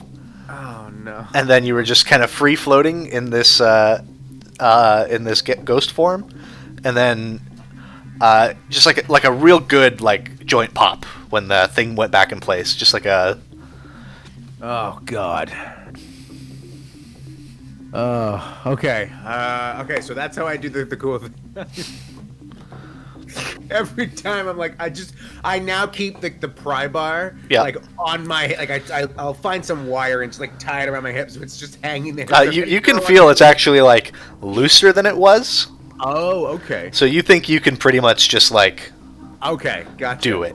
Now that you've found how to do it, it's something you can just do. Just like shoot it out like a pimple. Okay, so then yeah. That said, I won't charge you. I won't charge you for it this time because you didn't do anything. But when you do it, it does cost you a point from your intellect pool to use your third eye. I have the third eye thing. Yeah. Well, you know, to help you out, you could do what I do with my very handy. And he takes his rock and drops it, puts it back up. Wrap a little bit of cord around it so that it doesn't get stolen or lost or anything like that. Yeah, twinsies. Okay, so you know what? That's actually not a bad idea. Yeah, So instead of you having do. that wire around my waist. I will like find a wire and like cinch it. I broke something. And then cinch it and like tie it across. Your mind creeps back to a thought you had fairly recently, which is everybody has a price. And that price is the head-sized diamond you do have embedded in your chest. It may be something to hide. So I'm gonna tie this wire and really cinch it good. Probably like ripping into the skin on my sides, but I can't feel it. And I'm like, Yeah, you corset yourself up with like a steel cable. yeah. Yeah, and then while he's doing that, Diedrich's gonna come over and just a big couch cushion pillow just funk right over Just top. like a poncho. Is it like a poncho. Is it fake leather or is it like I was gonna. What do we got? Oh no, it's 100% like faux micro suede. Okay. Oh! Why would you do this to me? Oh, There, you keep it secret now, yes? Keep it secret. Keep it safe. keep it safe. Okay. Yeah, you guys get yourselves Save the world. you guys get yourselves trashed up. You are sufficiently trashed, you think. It's not like you've seen anybody else. I'm like, gonna be so fucking pissed if we walk into like a town and that skeleton lied to us and they're just like, why do you guys look like that? They just got like regular clothes on. Yeah, so do you guys head to the spokes? Yeah, after a little bit more, Diedrich's gonna like have wrapped the inner or the outer of a body pillow, like around his waist and stuff like that, like really getting into this. And yes, if you want to make it so it can be one of those fudadaki or whatever the Japanese I body don't. pillows I are. don't. In case anyone ever does fan art for any of these shows, I the can't have that. Dakumakura? Yeah, okay. Yeah. So that isn't it. Yes, man. Okay. As we're walking, I want to just keep my eye out for, and watch this fail again, because as proven tonight, I can't roll above a 4. Keep my eye out for some sort of weapon or something Okay. that isn't just a hunting knife. Yeah, sure. I actually crit that time, so that was a nat 20. So hey, Okay. Hey. That means you can introduce a thing to the scene. You can make an intrusion. So what does Adrian see? Tell me. Tell me exactly what it is. So I find what Or- I'm looking for, and I can add something else to the scene. Yeah, I mean, you're looking for a weapon. You find a weapon. But because you crit it, you get to make an intrusion and control the narrative of what it is. So you can tell me exactly what that weapon is you find. I'll give you the stats for it, but it can be whatever you want it to be. Or you can let me take that 20 and give you something worthy of a 20 that you don't have control over. Yeah, I'll happily put my fate in your terrible hands. Okay, I mean... Okay, yeah, so you encounter something Adrian Forrester's never seen before. The only character who maybe has some familiarity with it would be Tetrick. You're looking for a weapon, and you're familiar with the construction of weapons. And you find an object, not quite a cipher. It's not quite that tier, but it's something that you don't know the function of, but you do know it's a weapon. It's got a smooth kind of like fitted handle that slots into your hand very easily, and then a protruding metal case about 8 inches out with a trigger guard. Oh, I found a gun. You found you found a you found a good old M1911, just like straight up Oh fuck. 45 ACP. As a glaive, I have an enabler feature where I can use any weapon Yep. without penalty. Yeah, you've got it. After examining for a minute, I go, oh, this shoots some sort of projectile. Oh, and it's got ammunition. Yeah, you managed to, you're like, oh, this is like a crossbow but cooler. Yeah. Yeah, you have this intrinsic knowledge of weaponry. So this is technically a cipher. It's not a real weapon. It is a light melee weapon, or light ranged weapon, sorry. So it interacts with... pistol weapons, people. I mean, you can use it as a light melee weapon once it's out of ammo. That's fine, because I can light melee weapon people with my fingers and do armor piercing damage. Yeah. So you don't know... Like, you're never going to be able to reload this thing. Yeah. But it has... It's fully loaded, which is a number I should know. I don't actually know the clip size of a... Here, well, I'll look it up. Isn't it 13? 12 It plus might the, be. I believe it's 13. 8 round 45 ACP. yeah. Never mind I that. got 8. So you get 8 shots. They do 6 damage, and then you could spend effort to increase that by 3. So it's a light ranged weapon that hits like a heavy. But it's Nice. it's functionally a cipher because you can only use it so many times and then it goes away. Okay. But yeah, once you've used up the ammunition, it becomes a light melee weapon club. Okay. I'm very okay with that. Oh, that's... Now, just very quickly, I have drank a lot of liquid. Yeah, I need to we just can take a quick break. Mark found a gun. found a gun. We'll take a. It is 6:15, so we will call it. What do you guys want? Like a 5-minute break? Yeah, 5-minute breaks. Yeah, that Okay. works. Yeah, we will be back at just after 6:20. All right. Perfect. Everybody enjoy the elevator music, please. I mean, it'll be this music, and we'll put everybody on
All right.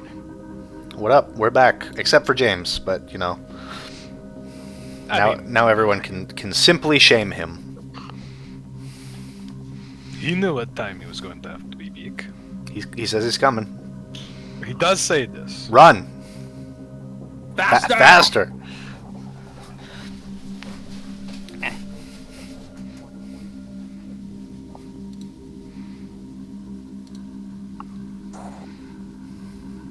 Definitely will have to get my Diedrich voice down pit. Yeah, you got a couple of sessions. These ones are shorter campaigns though, so nobody get too attached to these crimes, our characters, or whatever you want to call them. They're crimes. They're crimes. They're crimes. Diedrich is 100% a crime. 100% homegrown, all natural crime. Yeehaw! I would just like to take the time to thank my sponsor, A&W Root Beer. This is Diet A&W Root Beer. You owe me you have to make a $5 donation to the channel for every sponsor you have. Of course. And once they pay me for this, I will absolutely. We get 8% royalties on your sponsorships. What if my sponsorships is they just send me bottles of Diet A&W Root Beer? Then you need to crack open every single bottle one by one, pour out 8% of each. I'm trying to think if there's a number of bottles that I can get where I can just give you one full one. Well, I mean, you could get 100 and give me 8. Yeah. Trying to scale that down now. You get So 50. If you get 50, I you get give me 50, 4. I'll give you If you 4. get 12 and a half bottles, you'll give me 1. Right. So that's all you need, 12 and a half bottles of root beer. So I guess 12 bottles in a can. Perfect. A&W. A&W, hook us up. Come on. We're one of the biggest streams out there. We got just take vouchers for your burgers. I'm easy. Yeah, we're definitely one of the biggest streams out there. 15 followers, 16 now. So Yeah, that's 16 people who might buy a hamburger if we tell them to. Think about it. A&W, if you sponsor us, I promise that tonight I'll go to the A&W down the street and I'll buy a burger as well. But you have to sponsor us by tonight. Yeah, you have to give it. Or the deal's off. Yeah. The deal's off until 2 weeks from now when I'm back here. Yeah, with when we're doing the another- stream again. The windows are from 4 to 8 PST every other week. Yep. I mean, just the taste of the root beer is so good. There's that little hint of vanilla. There's not the bite like you get with. Listen, they're not balls. sponsoring us yet, so don't sell it too hard. What I've been doing lately, actually, like when I go on walks, like I stop. There he is. And I pour vanilla in it as soon as I get home, so I have my own vanilla Pepsi. Good stuff. Everybody knows that black cherry Pepsi is superior. We have I've just had cherry Pepsi. Cold black cherry bottle of Pepsi rum is based superior. vanilla, so it has like a rum and vanilla flavor now. Yeah. Like I'll fight and kill any in the cherry versus vanilla debate. I will only accept it that it is better cold, but if it's room temperature, vanilla Coke superior. I would never drink a room temperature Coke. You're supposed to. That's dumb. I You're don't also make supposed to rules. heat up Dr. Pepper, but you know. That's Yes. dumber.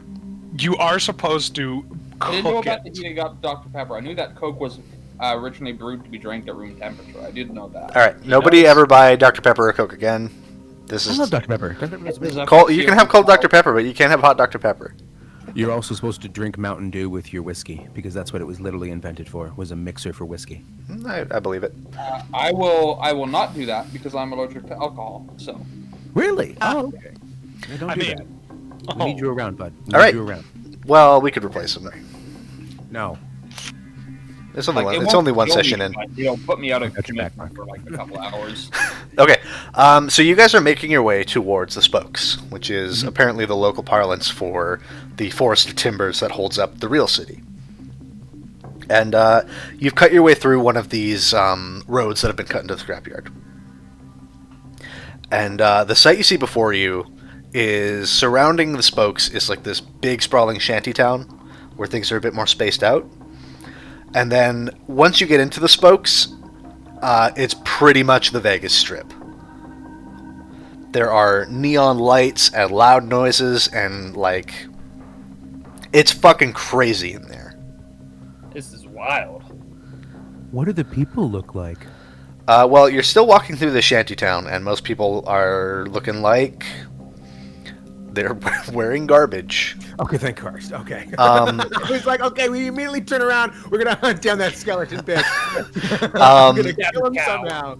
no, but like, Adrian Forrester is fitting in fine because he's got like scrap plating kind of strapped to him. That's okay. Dretch is like wrapped up in upholstery and cables, and like that seems to be kind of acceptable. Diedrich looks like a fucking insane person because while these people are wearing garbage, like scavenged clothing, they're wearing it in manners that are practical. And Diedrich is wearing lampshade leg warmers and Chihuahua shoulder pad. Yeah. And like all it's doing is making him kind of have to waddle. And people are looking at you guys like, what the fuck? Yeah, And It's making his arms pretty buffed out. looking, right? and yeah, like it is mostly people. It is mostly human beings. It looks like. You may have been expecting like weird aliens or like monster guys, but for almost everybody you can see is like a human or human adjacent. There are some weirdos. I'll be real with you. Lizard folk also seem to be like weirdly common. Not like D&D lizard folk, but just people who are lizards. Oh, okay. Like, You mean just like Komodo dragons that are just up on their back legs? Yeah, basically. All right. Yeah. oh, you mean the people that actually control the shadow government in our? Yeah. I was gonna go there, but then I backed off. No, that's about it. Komodo dragon people. Very interesting. Very interesting. But yeah, you guys are in this kind of like shantytown, and you can see now that you're closer, the spokes seem to be like walled in a little bit. There are entryways that have these big like neon signs over them, advertising the entryway, which appear to be pretty heavily guarded.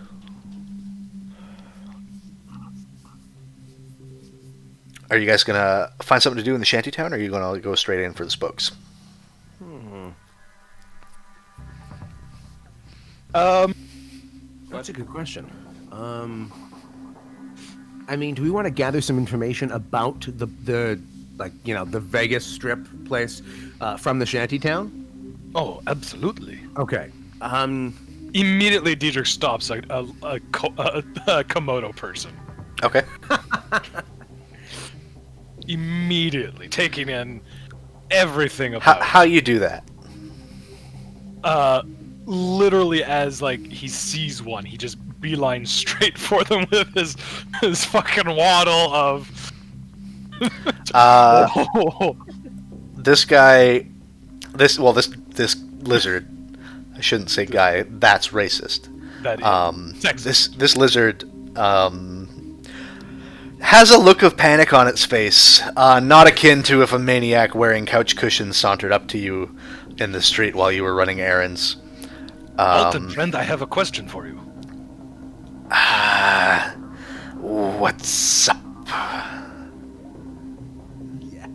How do we get through the guards to the shanty? To the spokes? I mean, what do you mean? You just gotta go. You got your passport?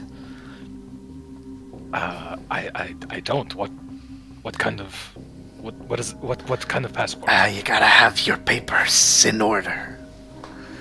Otherwise, they're gonna get turned around. Quickly looks at his notebook.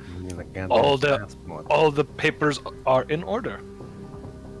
You see, and he flips through, showing the numbers on the fucking corners. 1, 2, 3, 2. Yeah, Diedrich, I don't think that's what he's talking about. I think we need like an actual passport, you know, the right to move, you know, it's official documentation. I mean, are you guys not here on vacation?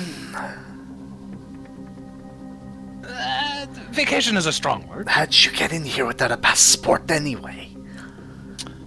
You mugged.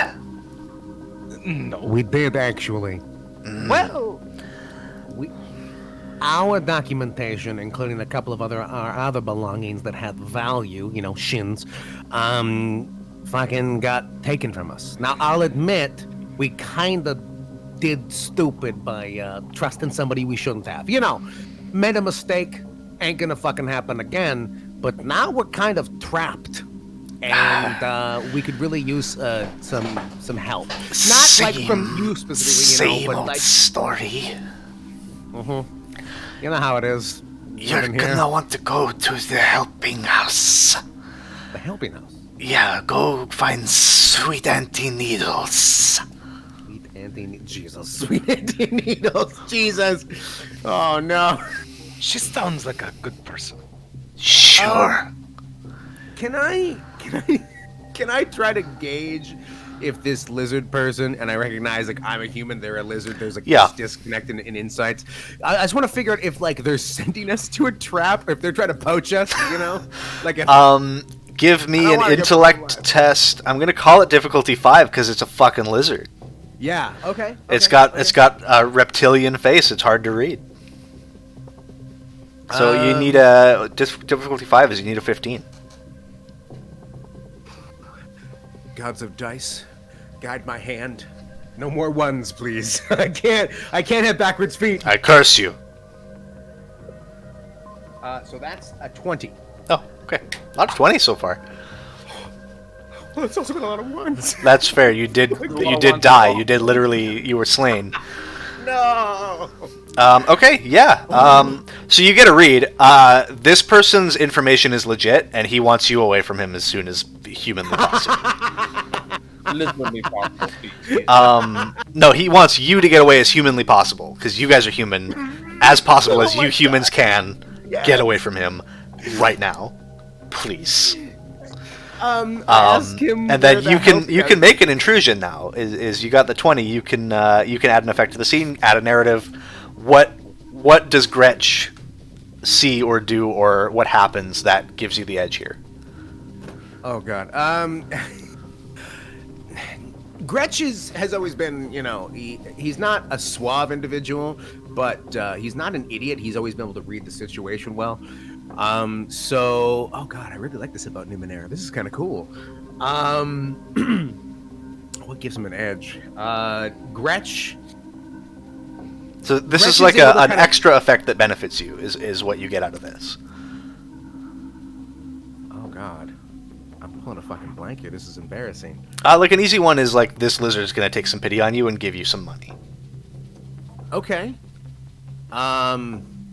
Yeah, okay. Well, let's go with that. Just because I'm pulling a blank and Yeah, sure. I'll Let's. pay- Yeah, okay. So like I come up and I'm blue. I'm like scarred. Your hands are backwards. My hands are backwards. He's looking at Diedrich and he's like, "That man is normal. This one is not." And it's okay. Yeah, just because I want to keep the game rolling, I don't want to stall us anymore. He's like gonna give me some kind of currency to. Yeah, he's like, away. why don't you go get yourselves something to warm yourself up on the way? And he pulls out,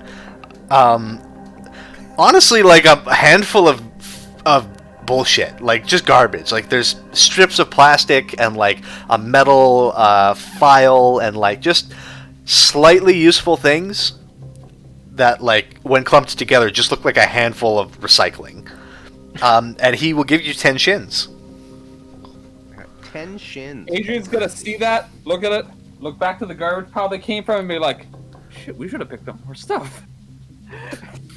Thank you very much. I appreciate it. I want to let you get back to your day because, you got things to do, right? Could you point me in the direction of the helping house? That would be greatly appreciated. Yeah, the lizard does. Just kind of. Okay. They will take you by the shoulders and point you physically. Yeah. All right. And so, I will guide, unless Diedrich or... Oh yeah, Diedrich is like, my friend, you have done for us a great deed. And he takes off a lampshade and he just hands it to the lizard. The lizard holds it in both hands and waits for you guys to turn around and then quickly like crumples it and like tosses it in a gutter. Mark, what is your character's name again? Adrian. It is Adrian. Okay, I'm gonna write that down because Diedrich is easy to remember, and for some reason Adrian's just slipping my mind. Okay. It's because it's So such like a normal people name. Yeah. So And- unless Diedrich or any Adrian are doing anything else, Gretch is just gonna like beeline it towards that helping house. But Adrian's gonna follow. instinctively, he's got that handful of garbage, and he licks his thumb and he starts like counting. He's like, "Nah, that's one plastic strip. Oh, that's a piece of wire. Oh my god, is that a piece of gold? No, it's literally petrified thong." And he's just kind of counting the money, as it were, as he like makes his way to the helping house. Yeah, once you start getting closer, the helping house isn't that hard to find. It is a kind of larger 2-story building. It looks almost like a plantation manor in a way. Like it's got the pillared entryway, and it's got kind of like that flat facade with a big open space in front of it. Yeah. And it's got like rows and rows and rows and rows of tents outside of it that seem to hold various ill-begot travelers. And yeah, the manor house itself is quite nice looking. It's got a hand-carved wooden sign that says something in a language you don't speak, but presumably marks this place as the helping house. It's also got a neon sign posted up, which is just a big thumbs up.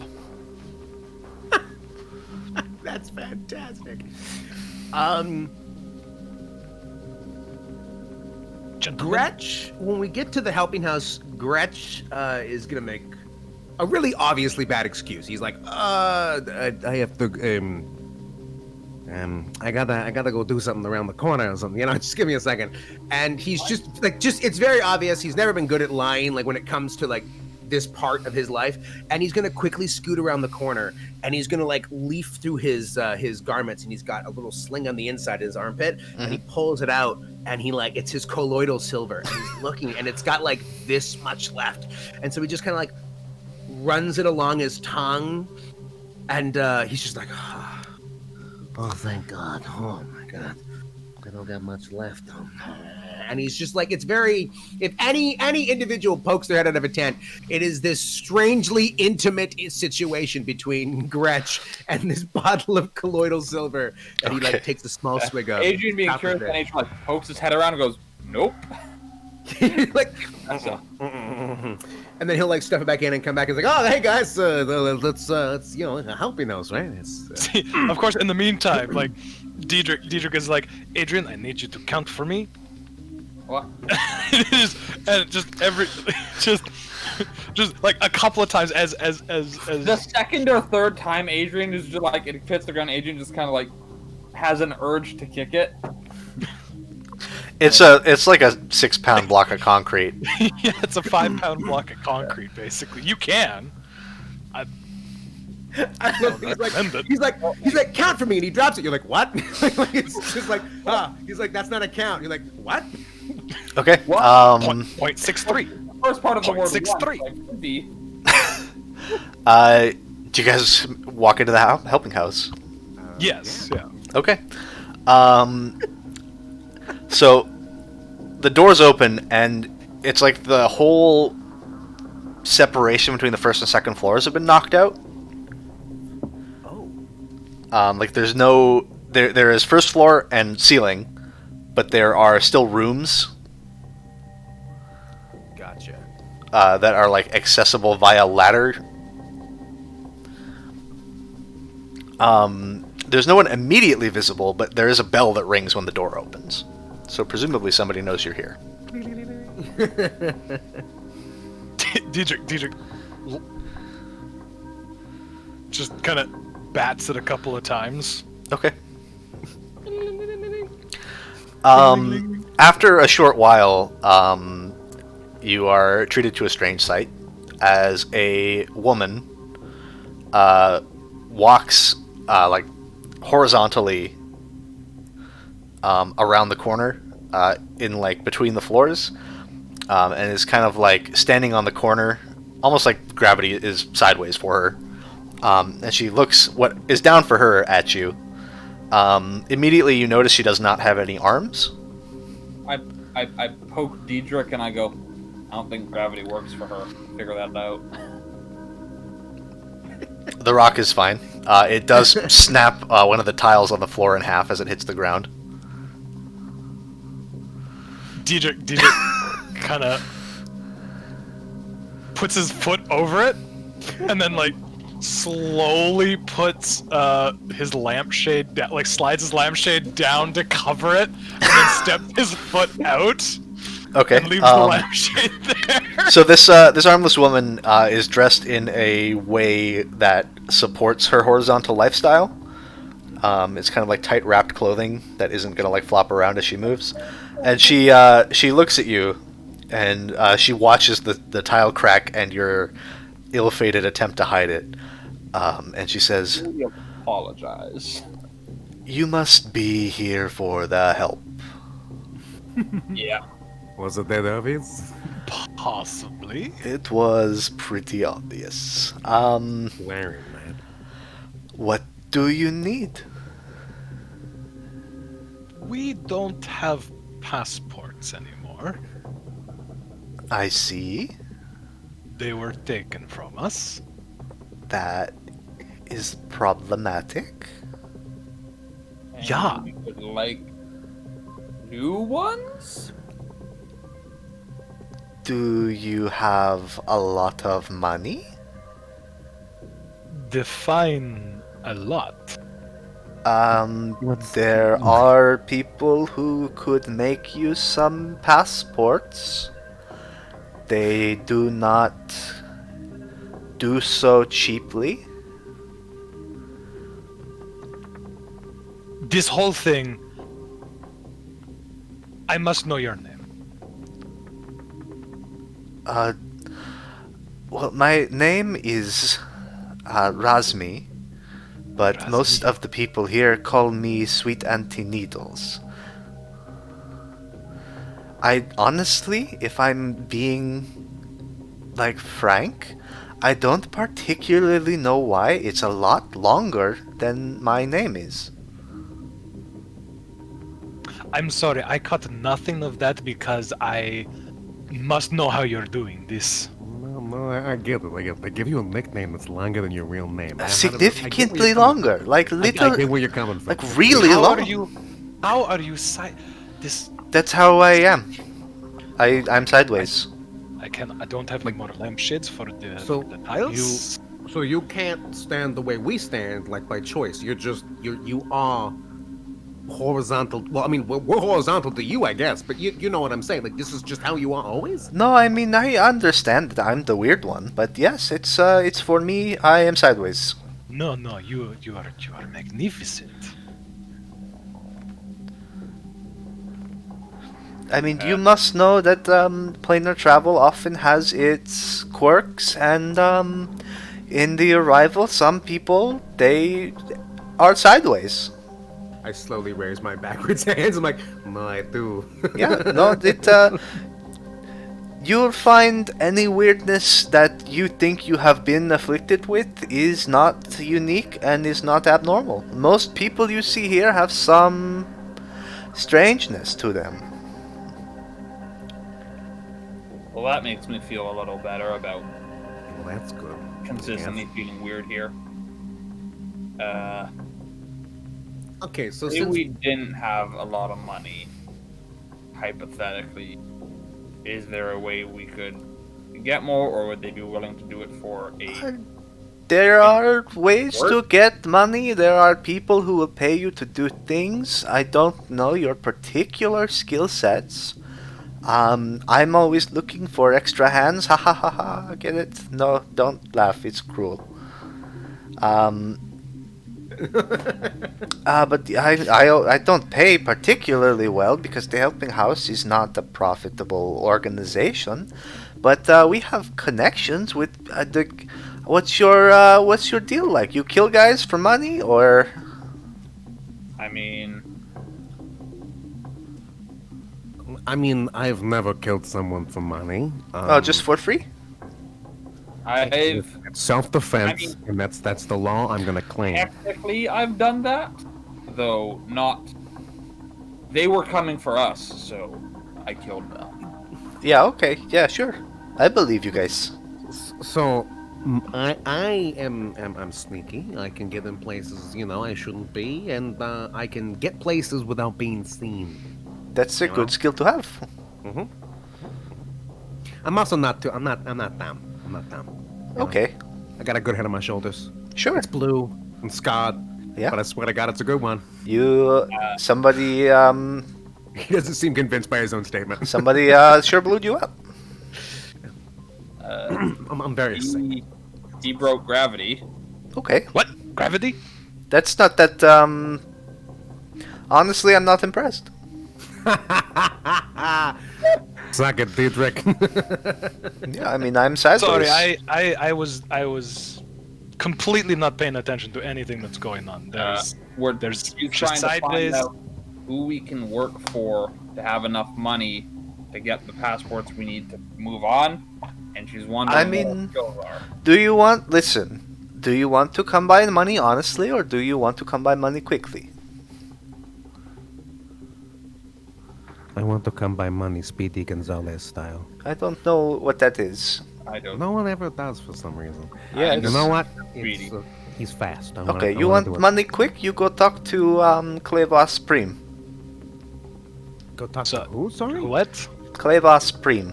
Clevas Preem. They call him Cloven Prim, and you'll get why. Cloven Preem. Does he have cloven feet? Sure, whatever you want to make to. Maybe he's got cloven hands. He's got something. Maybe he just likes clovers. He could. Oh my god. You Is he okay? a big clove man? Sure. You want directions then? Yeah. I mean, I said quickly. Listen. I understand that the three of us are kind of stuck together with the thing and the thing and thing. I said fast. I'm not gonna drag people who aren't used to this kind of work through that kind of thing. You know, I was initially opposed to it, and then I thought about the stuff our thin friend told us about poachers, and I suddenly feel Oh, like did you guys get poached like eggs? It happens. we avoided it, but we are. we avoided the poaching, but we didn't avoid the stealing part. So I feel That's a lot pretty less lucky. bad, about quick work in this place now. Okay. What about you, Diedrich?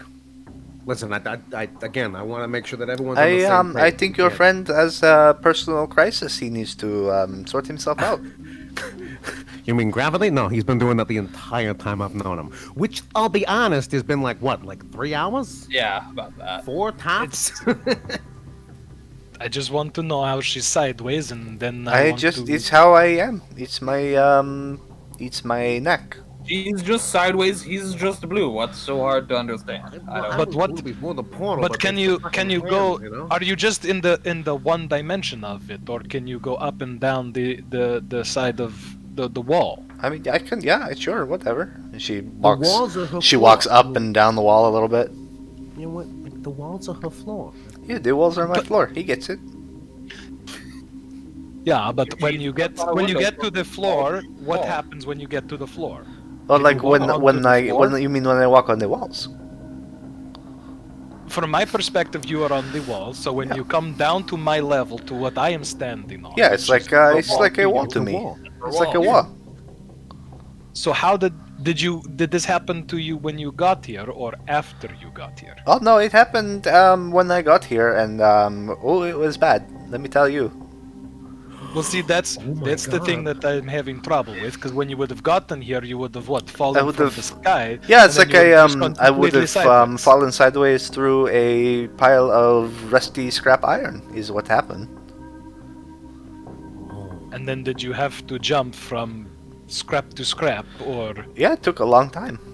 Uh, I'm lucky this house was here. so this is the place that you have landed? I get. No, Okay. no, I had to get someone to put me here. Kind of like carrying you, but then of course the gravity's forcing like. Oh Yeah, my it was God. it was weird. There was pulleys involved. You know, I'm dead and I got backwards hands, but somehow I feel like way. No, there are. Oh. Listen, this helping house is for people like you who get the short end when they come through the portals. And there are people who have shorter ends than you. Let me tell you. No, that's what I'm saying. Like, I feel pretty I've got like, a guy in you know. in 2C. He doesn't have any bones. He's just like a pudding person. He's like a pudding person. Yeah. Oh my god, that's That is- fucking delicious. I mean, horrible. No, it's not. He smells very badly. Do not eat people, Gretch. I'm not gonna eat people. He does his best, but like He's he's kind of like a formless mass, and like we lost his eyes a while ago because there was nothing really holding them in. So Because there's no skull. Oh my god. Okay. yeah, there's no like ocular. I mean, they were connected by like strings, but they're like lost inside. They like fell into the thing. So You have to. they're hard to. They're, well, like they're really. I don't want to like flip him inside they're- out. It would be really bad to. But there still should be muscles. This is. No, he's like a pudding man. It's listen, it's weird here. Not everything is normal. I mean, if you don't have any bones, that means that the tendons and all, like the joints, they're not going to have anything to connect to. So yeah, he would have the musculature, but it's not. It would basically, he would feel like leather from the outside, because they'd always be taut because they'd be pulling against each other He's, because they're all trying to pull at the same. yeah, time. they More just like He's like a beanbag chair. no, Oh, I didn't mean to be too excited about that. it's more like Vibrating pudding. it's not quite pudding like. It's more like a stress ball. Oh. He does Okay. come back to form usually, Right. but like there's a squish to it. But like you There can't. is a squish, yeah. He's very hard to pierce. This man I do not care about. It is you that I care the most about because Right. this makes it sound like. This I is- need you to focus away from the sideways for a second, Diedrich. She is right there. I need cannot you- do this. I can leave if you I'm want. gonna rotate him to be. I north. think I would die if you would. Oh no, she's gone. Okay, what do you need, Adrian? Okay. We need to get money for the passports. I always remember your accent there. We need. Money, I'm of course. empathizing. We need the money. Let us get. Right, How do so we get the money? You want? We have two options. We can go and get money fast, or we can get money honest. I think if we get money in any way, it is both honest Right. and So we're gonna fast. go for fast then. Well, that would Fast make no also sense. Why means would dangerous. why- I'd like to point that out there. I mean, Fast it might would not mean be no- dangerous. I don't know what he's Would going the- to make you do. Yeah, okay, I'm gonna have to turn him again. It was Razmi, was it? Yes. Thank you very much for the help that you've given us. It's going to help us very much get in the direction of where we need to be going. Yeah, it's almost like it's what I do here. I Well mean, then, Right. who is it that we are going to find this money from? Oh, you got to. If you want to do crime for money, you want to talk to Klevas Prim. they also call him Cloven Prim. Yes. Don't call him that to his face. Oh, that's really good because I was gonna use that nickname and I would have been killed Yeah. the second No. time. Last time somebody did, it was. We found most pieces. Right. Okay, Clavos Prim. Clavos. Yeah, I was not gonna remember that first one, Okay, but now I will Good. try better. It Alright, did take like uh, 3 weeks though to find them. Adrian, Yes. I'm not supposed to look this way, eh? Yeah. Okay. If you look that way, you're gonna become lost in your own brain again. Yeah. I mean, it's very easy to fix. Okay, You just- I'm just going to back around the corner, so he doesn't have the trouble anymore. All right, you can Just go ask people about Klevas Prim, and yeah, he'll find you. All right. Adrian, the woman, she is sideways on the wall. Yeah, and now she's going around the corner. And now she's gone. Look at Oh that. my god. Adrian, the woman, she is sideways on the wall. I feel as if part of my heart has gone completely now. That's because. Sorry, did you just fall in love with the sideways woman? Don't worry about it. When She we is- get back, it'll come back. Yeah, Alright. exactly. Momo's She right. is Love at first she is sight. a mystery for me to solve, Love at first sight. but also to Dissect. I must know how she is sideways. All right. It's- Well, you it makes can me feel. you think What? about that.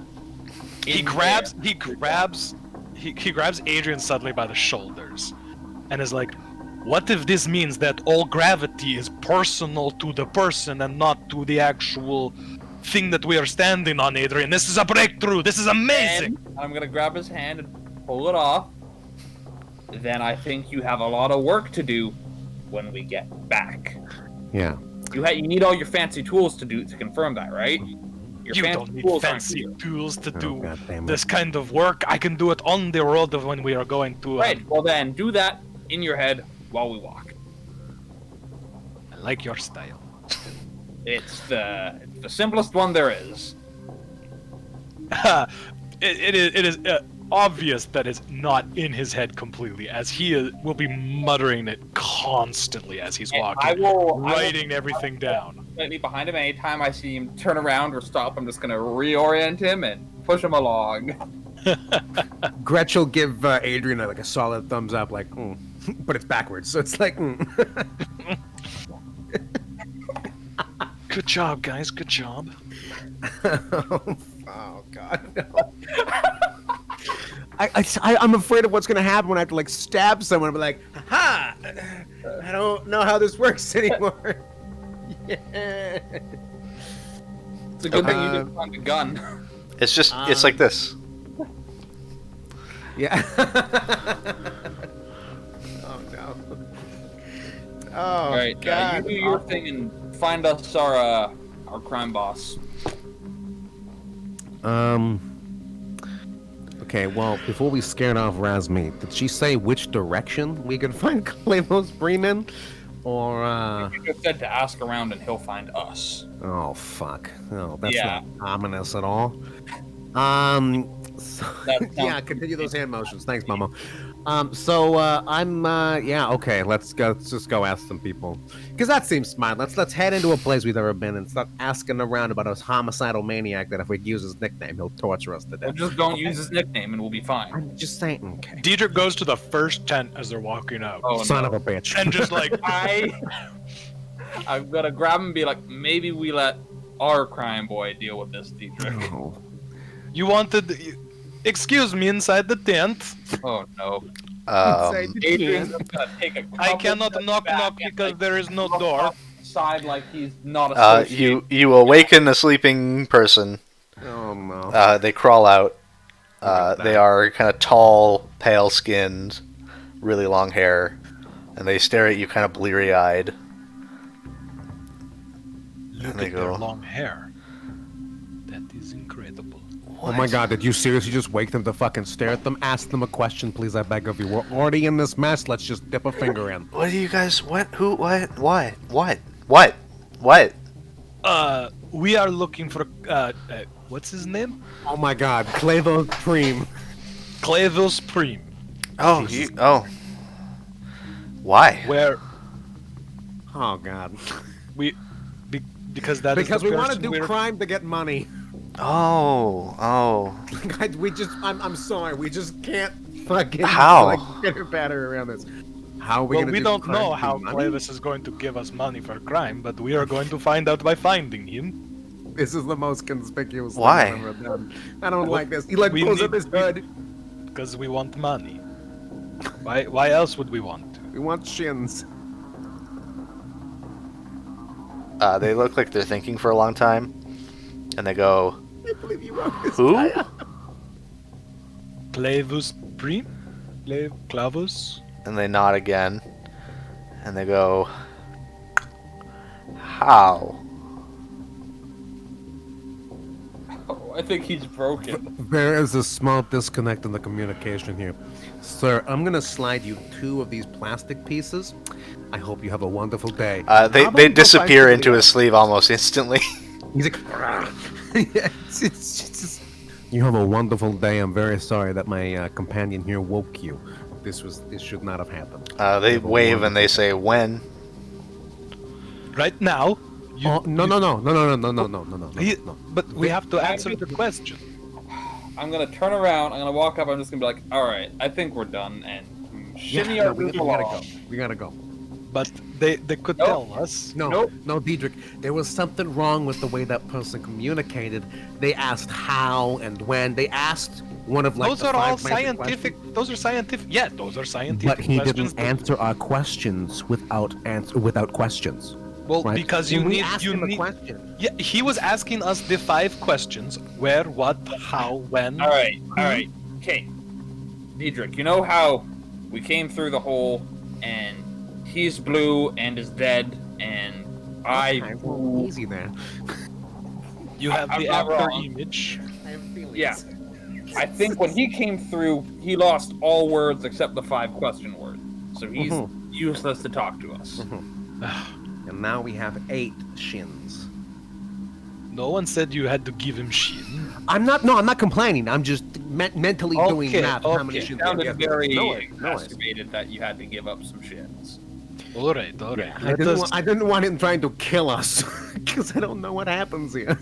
This is new to me. If he tried to kill us, I think we could take him. I'm just Maybe. I mean, maybe he yells the word "how" and my heart explodes, or my brains leak out my that'd ears be like fine, fucking because guacamole. You're dead, so Yeah, but Diedrich if I don't have starts a walking brain- to another tent. No.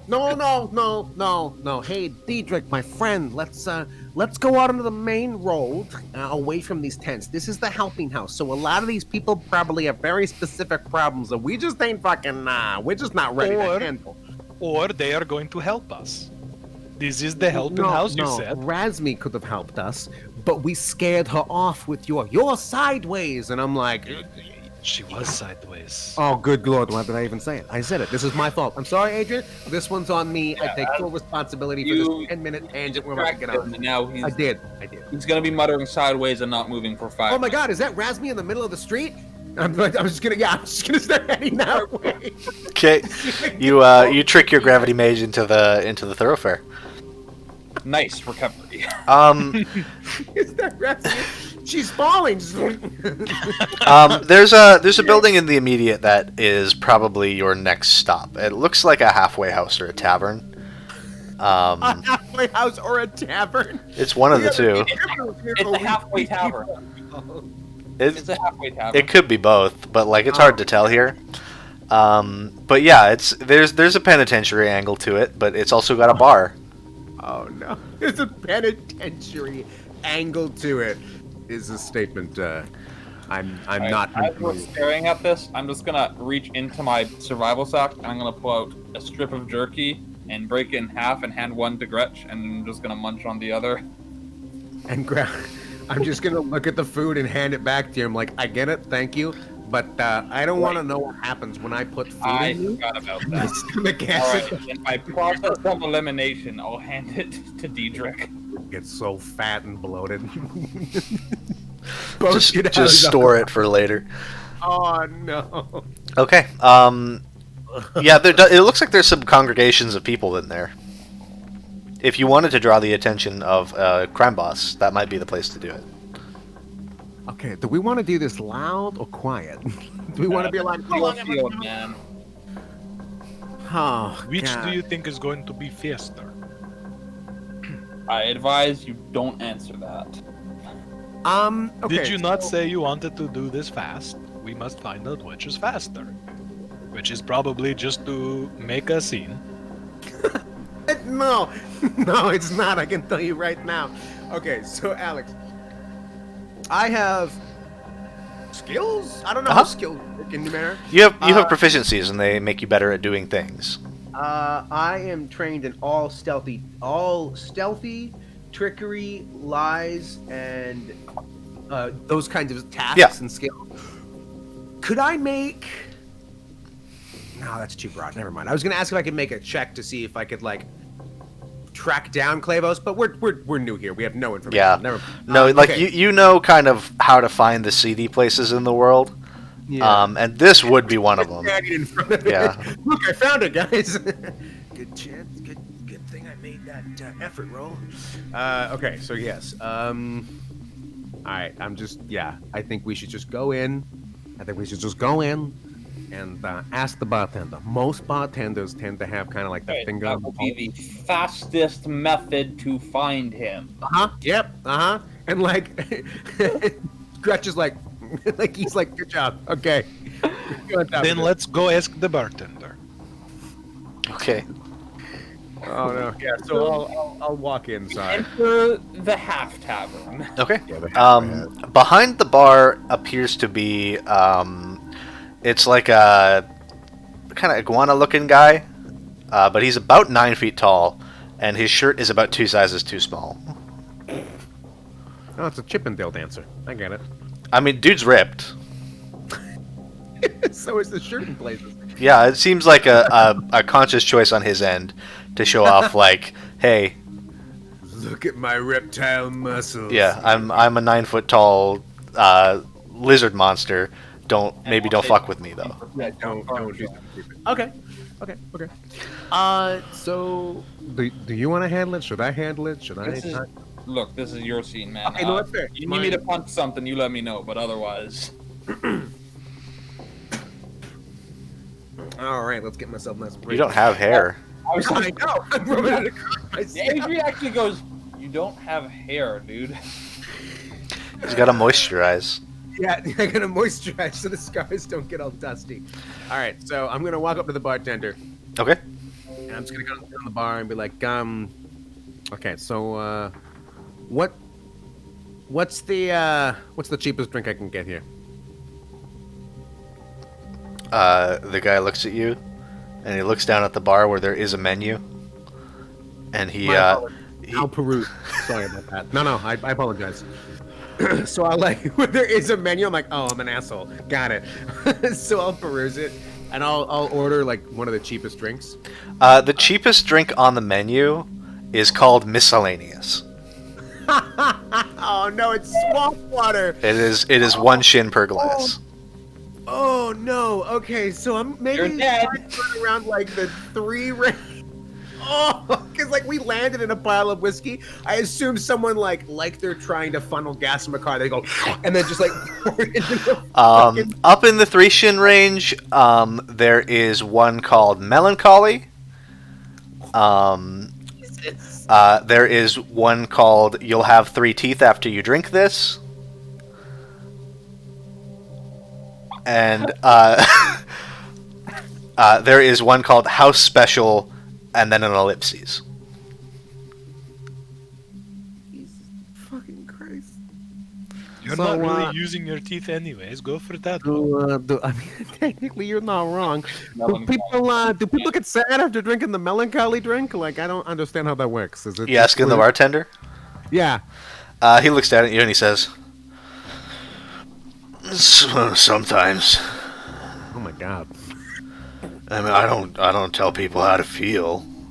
I'm okay. I mean, listen. I know, like the bartender trait. I'm supposed to help you process and like empathize. But like, if you need to feel sad to express yourself and move forward as a person, then yeah, maybe."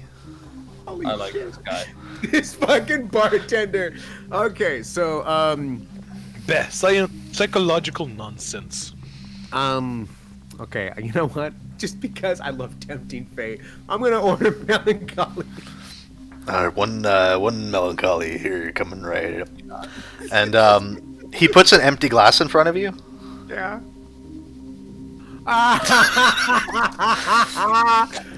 Oh wow! He goes, "That's 3 shims." And I look him straight in the face and it is like, I'm not overly fond of you right now, but somehow I'm also really fond of you right now. Yeah, it's I him with 3 shins. After you pay, he does actually just take a bottle of whiskey and pours whiskey in it. Okay. Before he does that, I lean over, I say, I think the 3 teeth one is he just punches you in the face. Oh my god, he probably fucking does. Holy shit. Yeah, we specialize in I do literal mixology. Literal mixology.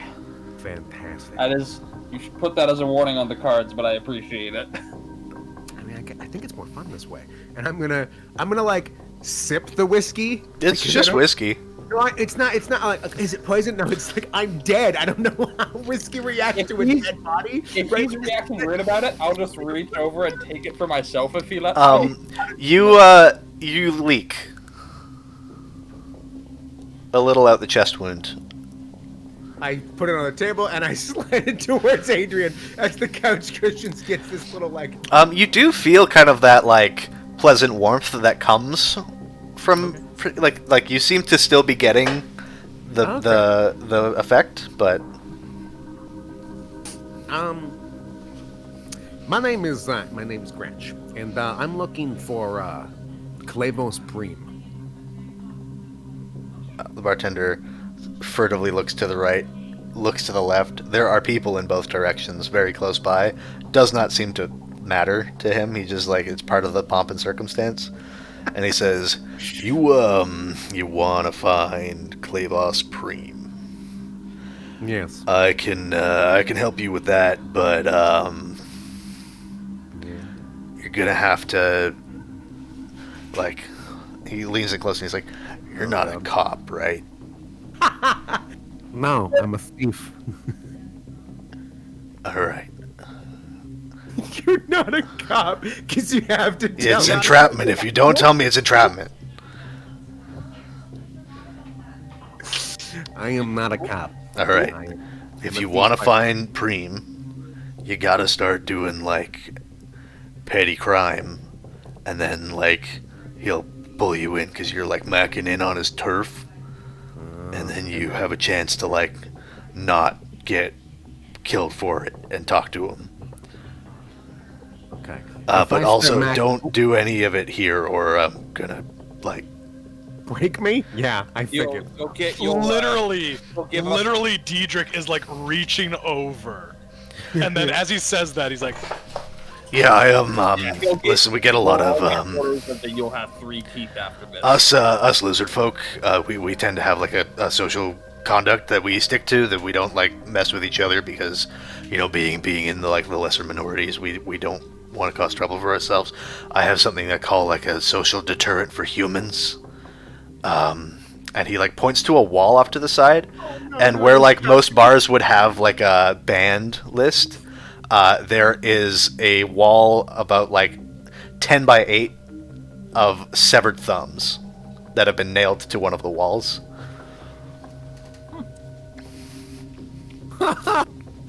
Holy shit! Absolute way to make a point. Yeah, we I don't fuck around. That's good to know. Yeah, the literalism I they will get not really commit- I will not commit any crime here. that's good. I like my backwards thumbs, thank you. There's a 2-drink minimum.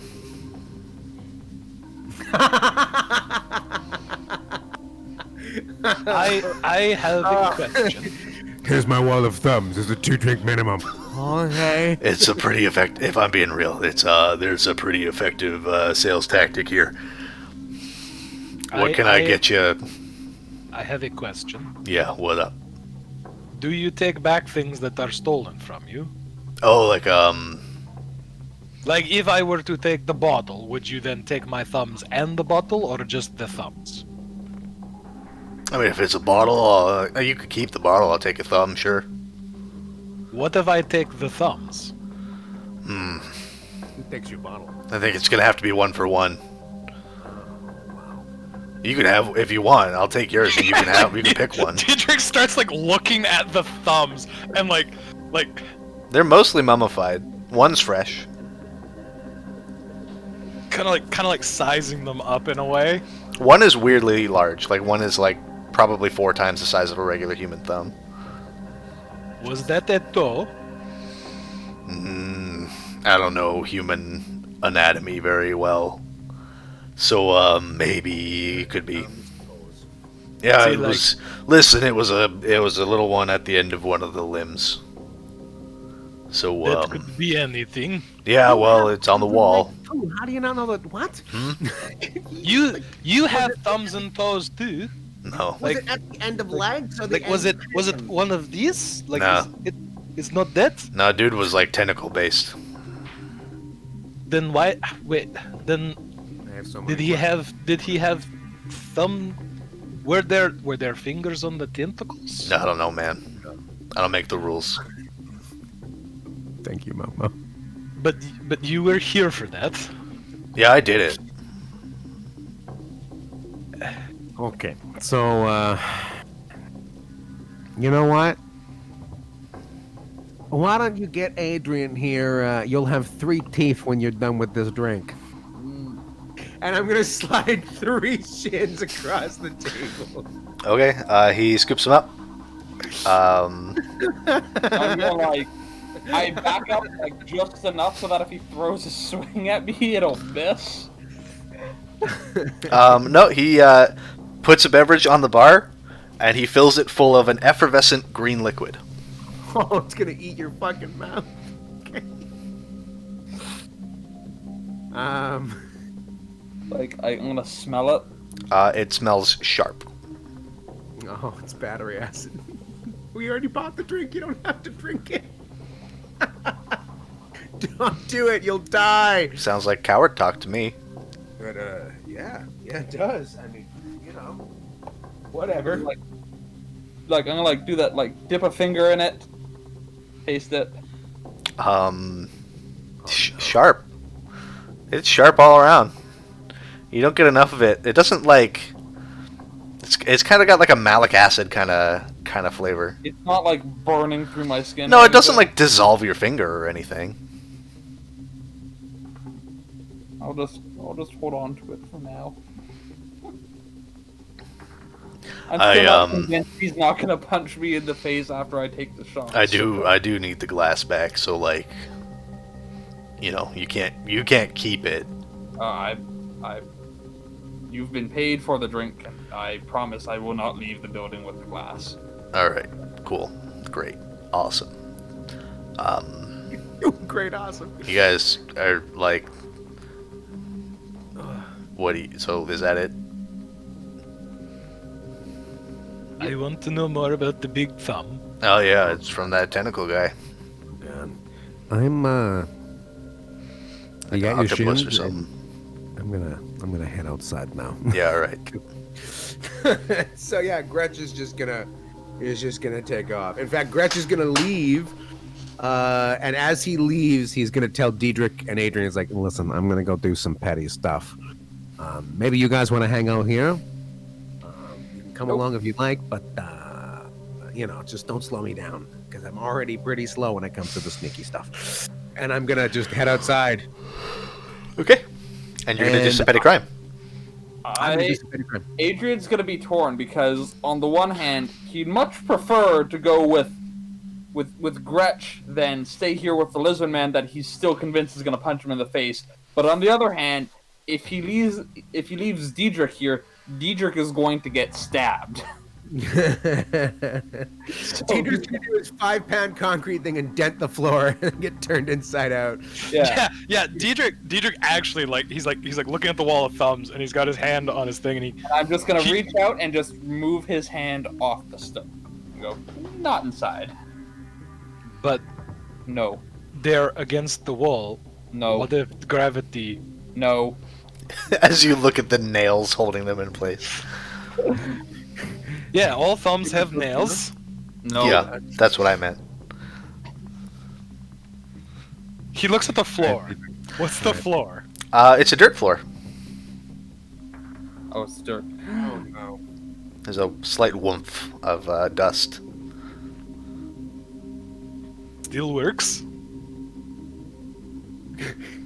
I'm gonna take the shot I've been given and slide over to Diedrich and go, just have a drink. Make a might test. Is there a particular? The difficulty is 4. I'm gonna spend some points for my pool. Okay, that's 3 might. So now you need a 9 or better. If it is battery acid. Oh, come on, baby girl, you can do it. That is a 9. Okay. I don't know the rules well enough to know if 9 is a success or if you need to beat a 9. So we're gonna call it a success. Okay. You drink this fluid, and you drink it, and you keep drinking it. As you throw it back, and the glass doesn't empty, and it's just like... Uh-oh. Like it doesn't go into his mouth. It goes in your mouth, but like, you finish throwing it back, and the glass is still full. Uh-oh. Did I taste anything? Oh yeah, you drank it.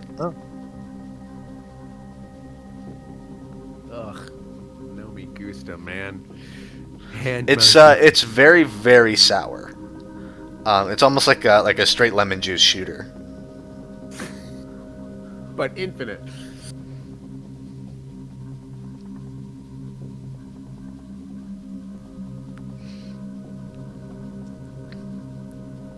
I wonder if it's like this every time. Well, isn't that like the perfect example of insanity? Is trying the same thing over and over and expecting a different result? Called Isn't that all his rock scientific- is? It's called scientific progress. You have to do it over and over. This is a control. You only need one control for every other. Okay, you know what? You're the You're science. not here. You're out here. Okay. What petty crime does Gretch get up to? Gretch is going to. What is his criminal specialty? Because like you were doing a heist at the start of the session, but B&E, like breaking and breaking and entering. Okay. Yeah, which is why he was down in the dungeon. He's like, okay, you know. He's delved into a couple of like, not dungeons, but places that have had traps before, so he's got that experience. But he's usually like, you know, climbing in through windows in the middle of the night and all that. What time of day is it? Like, what's the light level like? It's like noonish. Noonish? Damn. Okay. I was gonna say, because if it gets nighttime, you know, I'm blue. I tend to, I'm a little bit a little bit harder to see at night. You don't look Because more I'm so like blue. kill shit out of someone.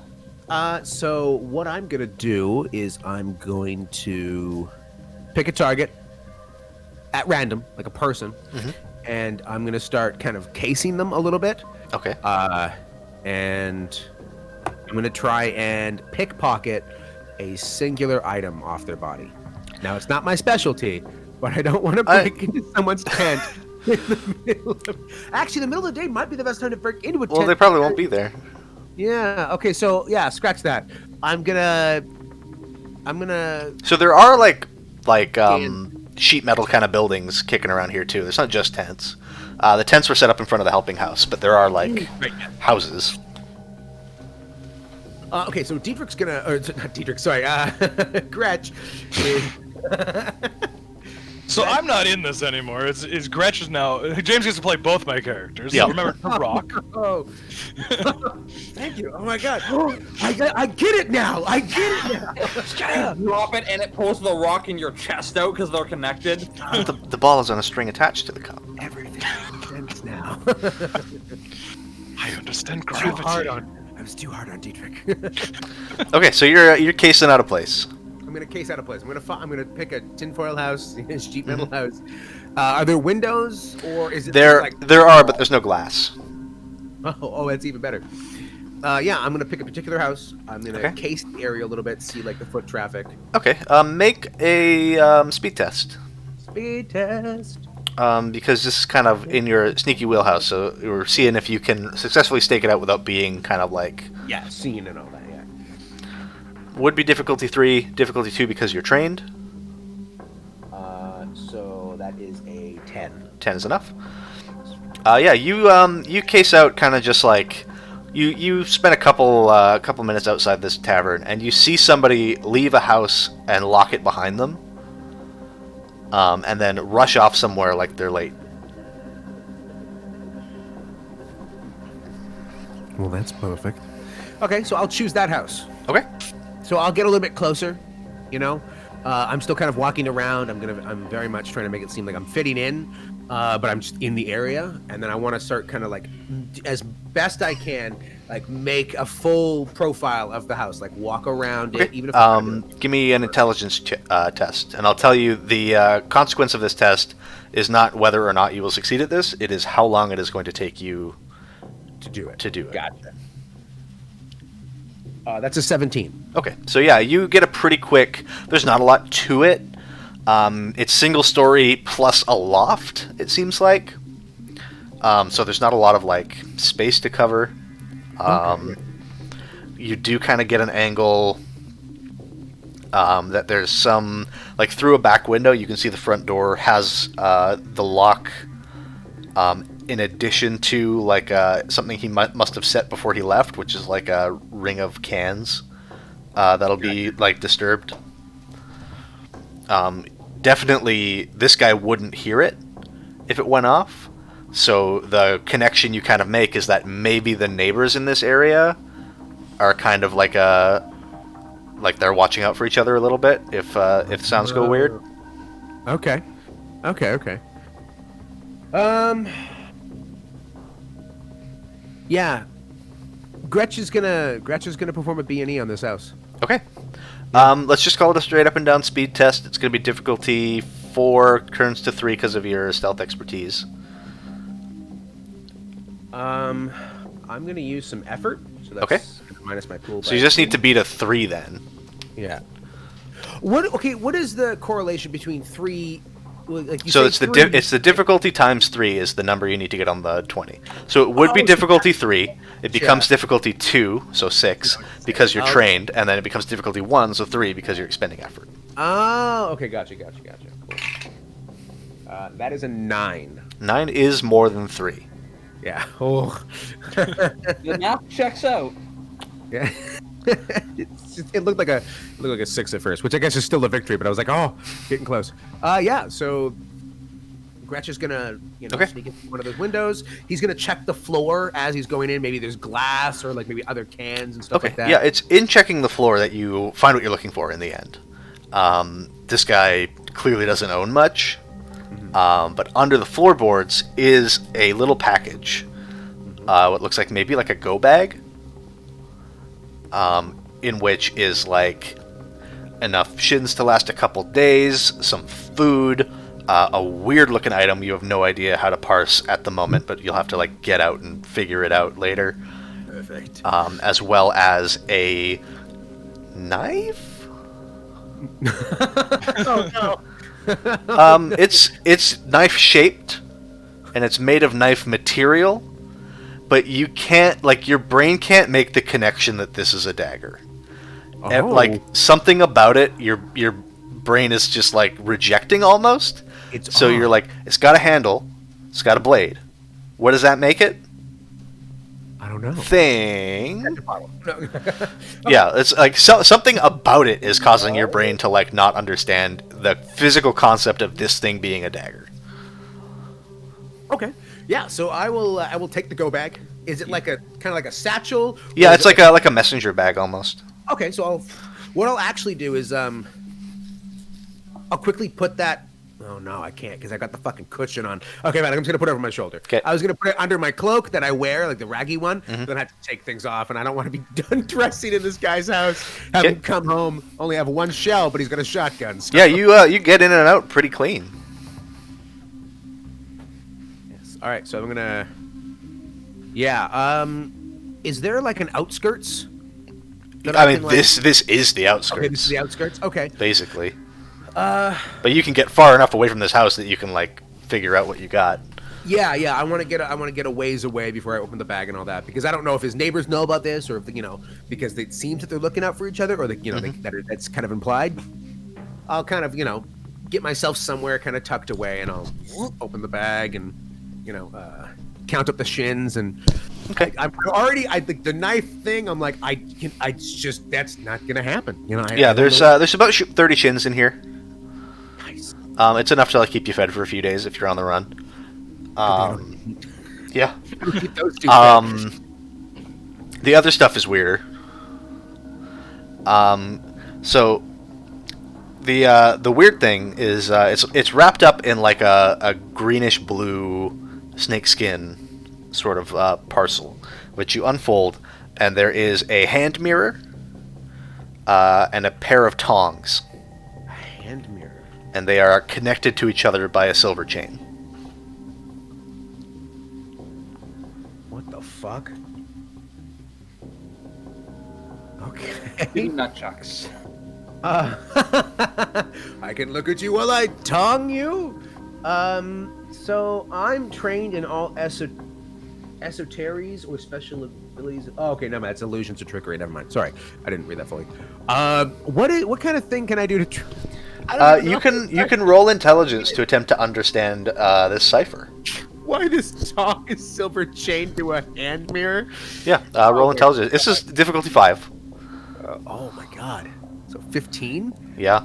Christ. Oh my god. I don't want to use too many of my fucking hit points. I realized I've got like vanish. I could have like been invisible. I could have made myself look like this guy. I completely forgot. Just a guy. Okay, so 15. 15.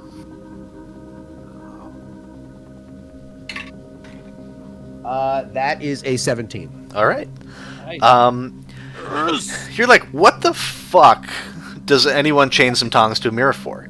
And you're like kind of playing with them, and there comes a point where you're clacking the tongs together and looking through the mirror, and the tongs close on something, and you're looking in the mirror, and they've got some. You've clipped something in the tongs in the side of the mirror, and you don't go any further than that because you're pretty sure doing something once is all this thing is capable of.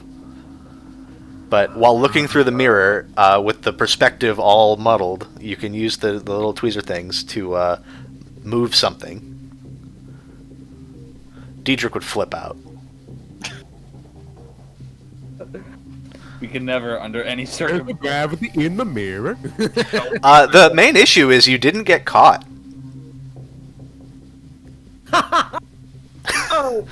Oh no! I didn't even think it. Well, we've got a cipher now and an oddity, possibly, and some chins to feed these. Yeah, you can try to parse the knife if you want. Yeah. Okay. Make an intelligence test. Oh my god. That's a 16. Okay, you take 4 damage to your intellect pool. Holy shit! I'm really glad I didn't use any. It's the same reaction as if you put your hand on a hot stove. Oh. Is your mind knows what this is, and knows that knowing what this is bad, Oh and no. it will not let you understand this knife. Oh my god, my brains are leaking out of my ears like guacamole. It's just, let's just, and I like just 1,000-yard stare as Gretsch just like puts it back in the bag, and he's just like, you just stay there, okay. And he zips up the bag. He's like, oh look, a hand mirror with tongs, and just like tries to distract himself from like. It is a worrying knife. It is a worrying knife indeed. Oh no, I feel. The worry knife. Ooh. Oh. I wonder if I can use it, because I can use all weapons. Well, see, what I should have. Now go get your I can try later because I'm trained in all esoterics or special abilities involving illusions or trickery. So my thought process is it looks like a knife physically, but that's just my mind playing tricks on me. And what just happened is I actually saw what it was, and my brain was like, stop. No, it's physically, literally a dagger. It's literally a knife. Okay. It's just there is something involving it. Oh, okay. There's an effect or history or something involving it. Yeah. My brain's like, buddy, just don't. Okay. Okay, cool. Oh God. So I want to. I didn't get caught, son of a bitch. I didn't even think of that. Okay, next time I look like pocket people, I'll get caught and shit. So you're a rogue. You know your way around thievery. One of the best ways to get caught is to sell something that's hot. Ah.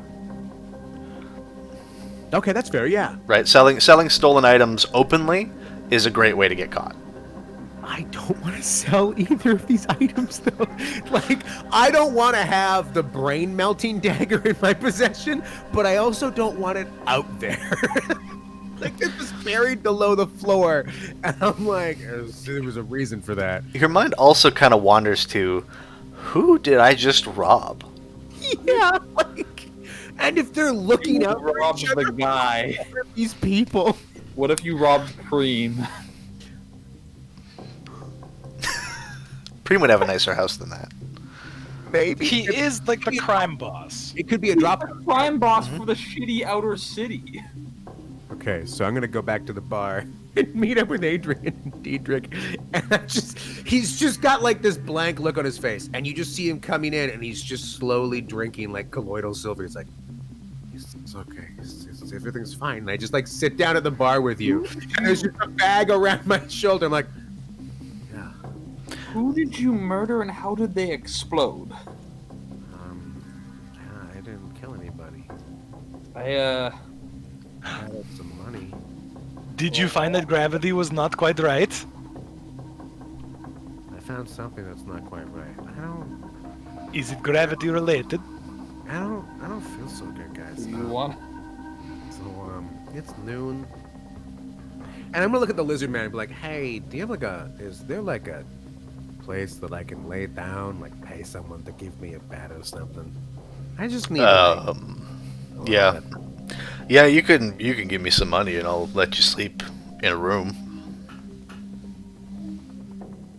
Okay, how much are the rooms? It's 3 shins a night Yeah, each.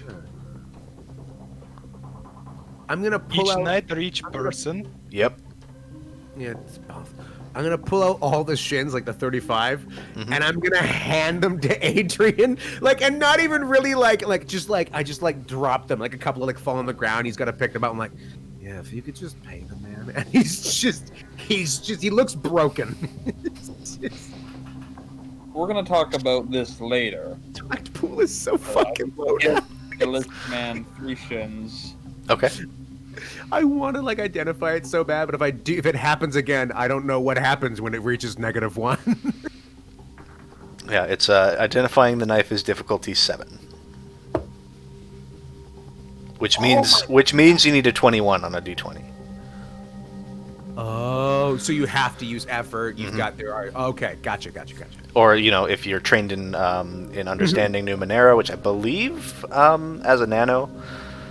Yeah. So Haster can get it down to a 5, which means he only needs a 16. Okay, yeah. So, basically, what happens with Gretch is he's gonna ask Adrian to pay the bartender, and then I'm gonna take everything else. No, I want it on me just in case I get caught. Then I'll get the blame, and then we can probably get a hold of Clavos. So yeah, I'm gonna keep everything with me, but I'm gonna just give him a handful of shins: the plastic, the wire, the weird bones, Okay, whatever yeah. the money is. And I'm just gonna go lay. And Gretch is just gonna go lay down. He's just gonna go. He's not really going to sleep. He just wants somewhere quiet. To He's just practice. processing. Okay. What is Adrian and our good gravity boy doing at the moment? Now that your rogue has stolen something and gone to lay down, where are you guys at? Look at Diedrich. It is noon, we have a bit of time. We do. It's have worth to- noting that it is noon here, but you guys have had a day. Like, Yeah, that's true. I got sent to this place at like 3 a.m. yeah. Maybe we should lie down too. It's been. It was like 3 a.m. when we. Yeah, it was late. Definitely late when the event occurred. I just had a bunch of of alcohol that was like, Oh, it wasn't alcoholic. oh, it's just fruity. Yeah. Then I am having a little bit of a sugar rush. It definitely was sugary. There is a bit of sugar rushing through me. So maybe. I mean, you can go lie down if you feel like lying down. I don't feel like lying down. I kind of feel like going outside, maybe for a run. I don't know. There's lots of things out there. You know, as great as lying down sounds, I feel like if I let you. You're so happy with the gravity? Still gravity. If I let you go, you're gonna get yourself stabbed. So I'm gonna go with you and just try to prevent any stabbings from occurring. Not going to get stabbed. That would be crazy. But maybe that's a good idea. No, we're looking to attract not a guy who stabs people, but who takes things. Yes. Yes. So what we either need is to take. What was the plan? Gretch stole stuff to get his attention, or do we Yeah. want to look like a mark? No. Oh. So we should also go steal stuff. I mean, if he did it, then we should be okay. But stealing things isn't really my wheelhouse, and I'm not gonna pretend to know your whole shtick. But it doesn't look like it's your wheelhouse. No, you're quite right. I don't steal things really. Like, unless you can gravity something out someone's window and into your hand.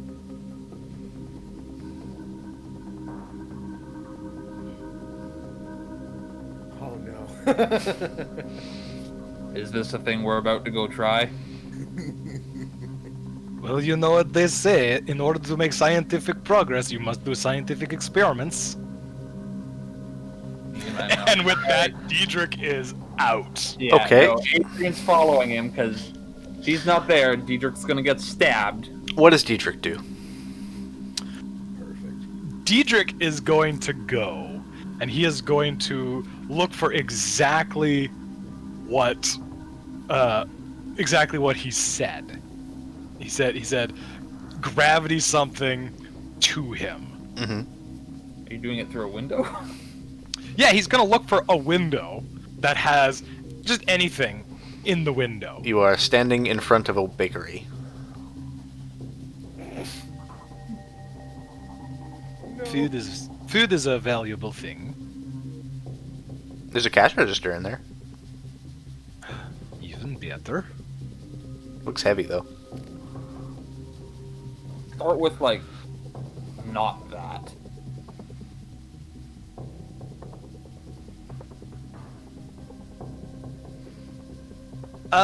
Diedrich will look at like a cake or Okay. a pie. There is a like 2-tier kind of birthday looking cake on display. Seems like it's waiting for someone to pick it up. Adrian's gonna put his hood on. What is the thing that thieves like to do? They make a distraction. Yep. But we If want I to get could- caught. If I could, you are correct. Diedrich goes into the bakery. Diedrich is now inside of a bakery. There is a young woman at the counter. She I should know is. that Adrian does not follow him into the base. She's wearing an apron. She's got like flour on her hands. And she goes, "Can I help you?" I have a question about that cake. Okay. Did you make that cake? Yeah.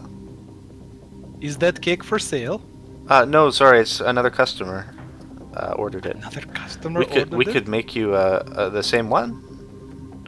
How long does it take for you to make a cake? We have a little bit of a backlog, but you could pick it up tonight. How much do you charge to make a cake like that? Like that? Be 10 shins. What about half that? I could make a smaller cake. Could you make a smaller cake that is two-tiered like that, but for cheaper? The tiers would be smaller, but I guess. And did you do the weird writing on the front of the cake? Yeah, that's part of it. And what about the little flower thing? Yeah. And the big ant that's on it? She looks, which I think is what you're trying to get her to do. He's trying to get her to go over to the cake, basically. Okay, sure. She takes a couple steps over and like cranes her neck, and she says, "Big ant." I thought I saw when I was out in the front there a big ant on the cake. She draws like a rebar cudgel from under the desk, and she says, "Not again." And then just Jesus. just looking at this cake, just like, and this woman, he's like, gravity is personal, but is it, or is it linked to the thing? Is it linked? And he's just, what if he could make that cake just go? Okay. Are you using an esotery, or are you just? Yes, he is going to try and use his onslaught. Oh, Which- you're going to detonate the cake. Oh, No, it's a force shot. It's a force ray. Yeah. Okay. Yeah. Okay. Sure. It's free for you because you've got an intellect edge. So yeah, you put your hand out, and not only the cake, but the cake stand, the stuff nearby, and the glass window out front of the bakery explode to pieces outward. Because Good. you dealt 4 damage to a cake and a glass pane. And the girl shrieks and like drops the rebar cudgel. And he grabs now the cash register. Make a might test. You've done a better job than I did. Well, he shot out the window of a bakery and is now grabbing the cash register and trying to run. It's difficulty 3 might. So 6. Okay. 9. Right, times 3, not times. Yeah. That's an 11. Okay. So the cash register is like nailed in place almost, and you like rend it out, and the bottom tears out of it, and like coins and pieces of plastic and like all these different types of shins start to kind of scatter, and you like flip it upside down so you're holding like a bucket full of shins now, and you just sprint out of there. Oh, yeah. Okay. You book it, and this lady is like in shock. She sees you sprinting out. She just goes, and you are sprinting down the main street of the shanty town, holding a cash register. And Immediately, like, this alleyway, this would be a great time, Haster, for you to test and make sure gravity was still working. is true. Because Haster is mad. Diedrich has the mad descriptor, which means I can basically just make him do whatever I want whenever I want. So you stop dead in the middle of the street. Because gravity just worked differently. You just made a thing happen. That's true. So you gotta see. Yeah, he pulls it off, holds it out. And you are tackled sidelong by someone, a rough-looking dude, kind of like a big, kind of burly, scarred-looking guy, and he goes. He looks at you because you're a weird-looking guy, and you stopped dead to just drop a rock on the ground. Runs up. He's like, "The fuck you doing?" Testing gravity. It works. Okay, no. And he pulls his fist back, and he's got a pair of brass knuckles on. I'm gonna step in and be like, I wouldn't. He still has Take the Diedrich. register, but you're gonna leave my associate unbloodied. Make a social interaction check, which you are bad at. Intimidating this thug is difficulty 4, which becomes 5 because poor Adrian has an inability with social interaction. Yeah. I was trying to think of a thing I could do for impressive display, but there's nothing impressive display I could do right now. You could pull a gun on him. Yeah. That's I can not- pull a gun on him. That's not unimpressive. I'll pull a gun on him. Okay. So it's just back to difficulty 4, so you need more than a 12. Is this intellect or is this might? This is might, I'll say, because it's intimidation. All right, then I'll Spend effort. I'll get into it. Okay. So you need to get 10. I crit. Nice. So what's the extra effect of the scene? He is going to obviously do what I want, but he's also going to realize that we're potentially useful to Preem, and he's going to give us the information we need freely. Okay, so the extra effects aren't like I get everything I want and everything else, because this effect is you've intimidated him. Okay. So the extra effect comes off of that and can play into it a little bit, but it does not become... I is impressed enough with us that Yeah. You want to turn the intimidate into not him necessarily being afraid, but into him being impressed yes, with your chutzpah, your gumption. yes. Take his brass knuckles. He stands up and he puts Diedrich kind of like still by the scruff. Yeah, for the, Oh my god, that's an actual M1911 fucking prop. Jesus. yeah. Why wouldn't he? I gave him one during the break. Alex gives us things and they manifest into reality. Yeah, it's realism. He's still got Diedrich. Diedrich's a tall dude, right? Diedrich's like 6'4", and this guy's got him by the scruff off the ground by about 3 inches now. And he doesn't know what the fuck a gun is.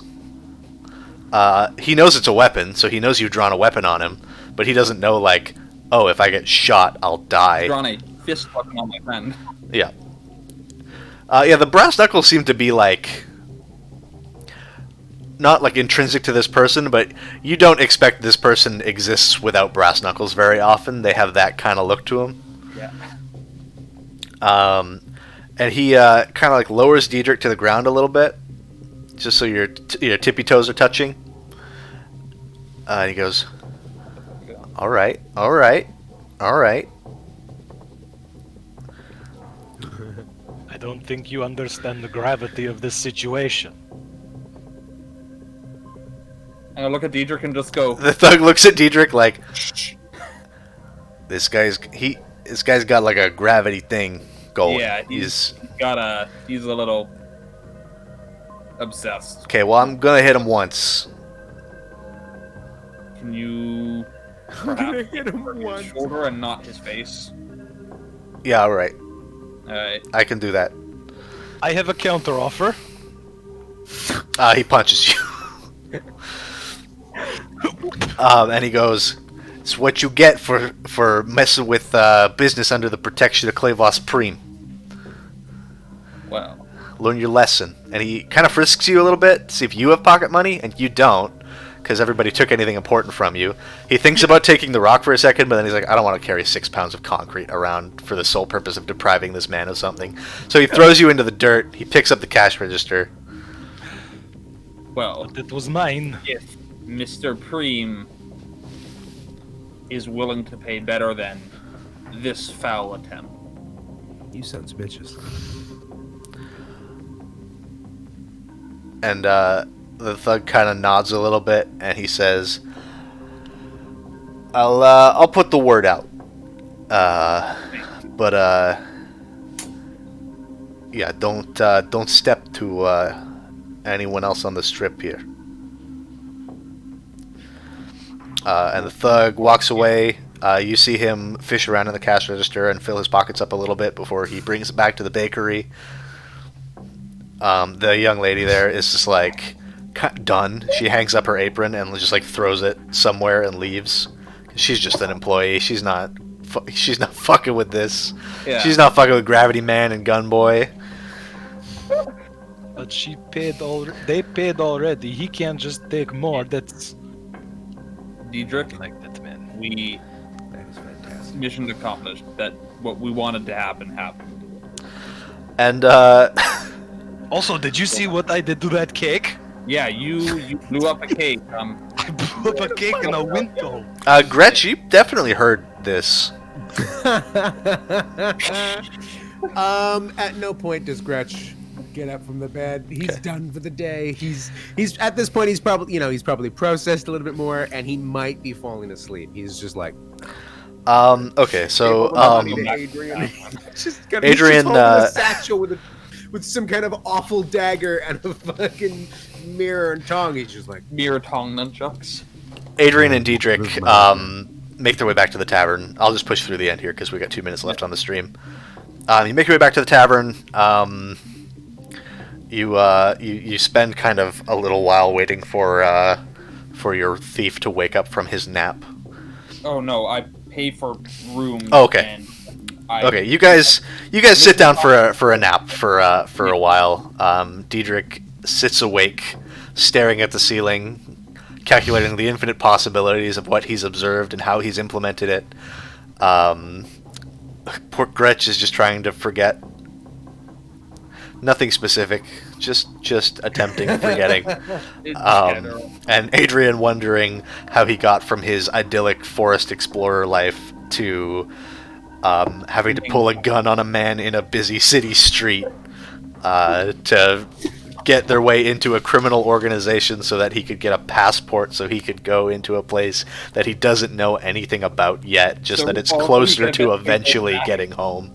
Yeah. And it's that evening, that almost nighttime, you guys are kind of off your guard at that point. I do say I recognize that this weapon has power, and like that is like I am sleeping with it like strapped to my person. I am a god. It starts with Gretch. Oh no! Leave me And that alone. is, you are just finally getting your mind in a place where sleep is accessible to you. And you're just about to doze off when you see something that snaps your consciousness back awake. And that is like the world stretching almost, kind of like a plastic film being pushed through. As a man walks through the wall of your room, Yeah. and he's dressed pretty like casually. Doesn't have any like markers or anything. He's just got like he's got like shorts and a hoodie basically. And he pulls out like a switchblade and goes, and he goes, hey, Preem wants to see you, I guess.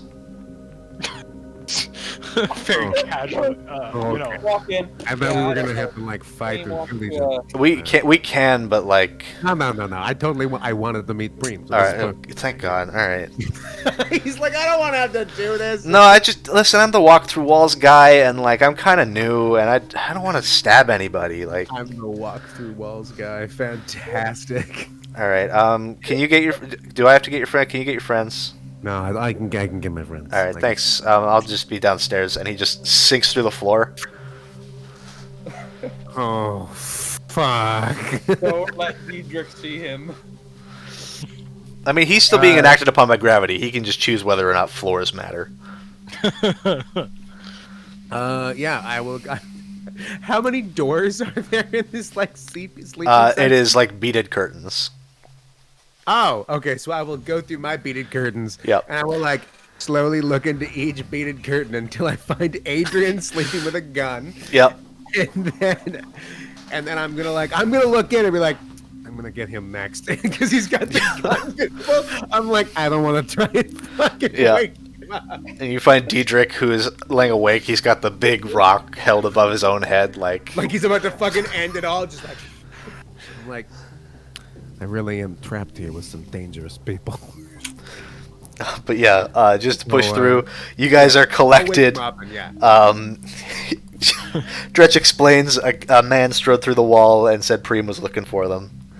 Yeah. And you go down, and there's again that like it's like a young guy. He's got got a hoodie on. He's got his hands in his pockets, and he's just like, okay, yeah, follow me. I'll bring you to Preem. Hey, do you guys listen? We got some rules, and like, I'm not big into it, but like, don't bring weapons.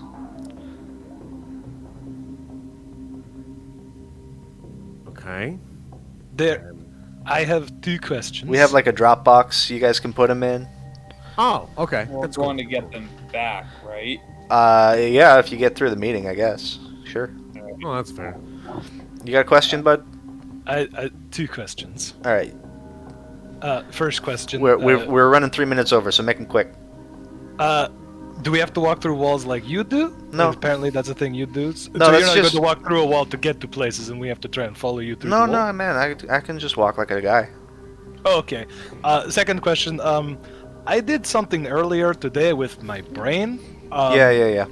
Do I have to get into the bucket and stay out of the meeting, or am I allowed to go in still? Oh yeah, you know, if you try some like wizard bullshit, they'll just kill you. Okay. So I don't have to miss the meeting. I get No, to go no, to yeah, you Okay. no, you come in the meeting. It's just if you do wizard bullshit, they're gonna kill you. That's it. Right. Follow-up question. It's A not third a one? weapon. This is just this You- is mine. Okay, man, whatever. Just come on. I'm not Pico. gonna. If you can shoot wizard lasers, I don't care if you got a rock. Perfect. I'm mostly worried about the gun. Let's be real. Yeah. It is a As, neat gun. as we're going, I am going to remove the clip because the clip isn't a weapon. Hmm? And Yeah, you unload I it. just don't want them turning a gun with bullets on me. That's fair. All right. Do you take the bullet out of the chamber? I imagine I'd take it out and re-put it in the clip. Yeah. It's just Okay. like let's mention that. All right. I've got one bullet. Yeah, you guys pack up with this this behoodied man, and join us next time as our intrepid boys have their meeting with crime boss Clavos Preem. Yeah. And see Excellent. us next week for the main campaign of Technically Heroes. Yes, and to see us eventually on Sundays for other streams. I promised we'd be starting this Sunday, and then I remembered that it's Mother's Day, so won't be. Oh. So it'll be next week, probably. Eventually, it only matters once we're affiliate anyway. We just need the 7 streams a month. So, all Thank right. you to the two All right. people who stuck around to the end. Yeah, it was a long one. Garrett and Yeah. Yeah. Momo and I don't know who Ginger Fox. Yeah, I don't know who Ginger Fox is either. But thank you, Ginger Fox. Thank you. I think we got 3 new followers through it. Yeah. Oh, nice. So thank you anyone who followed. You're not here anymore, but you might rewatch it later to get what you missed. So if you followed, thanks. Armored Goose, that's Lucy. That is Lucy. Oh. Yay! I cyberbullied Lucy into doing this. Nice. She demanded a refund, and I was like, get the fuck out of here. She's not allowed. Rookie followed 4 hours ago. Rookie wasn't following us yet. Thank you, Rookie. No, fuck off. He's the player in another campaign. He should have been doing it from the start. Yeah, he's one of the guys. Oh, I don't know. I don't know people's usernames. I don't know Yeah. things. All right. Are like my 2 stout followers, so it's awesome. Yeah, they've been around. All right. Yeah, we will. We'll call it there. Have a good day, right. everybody. All right, peace, guys.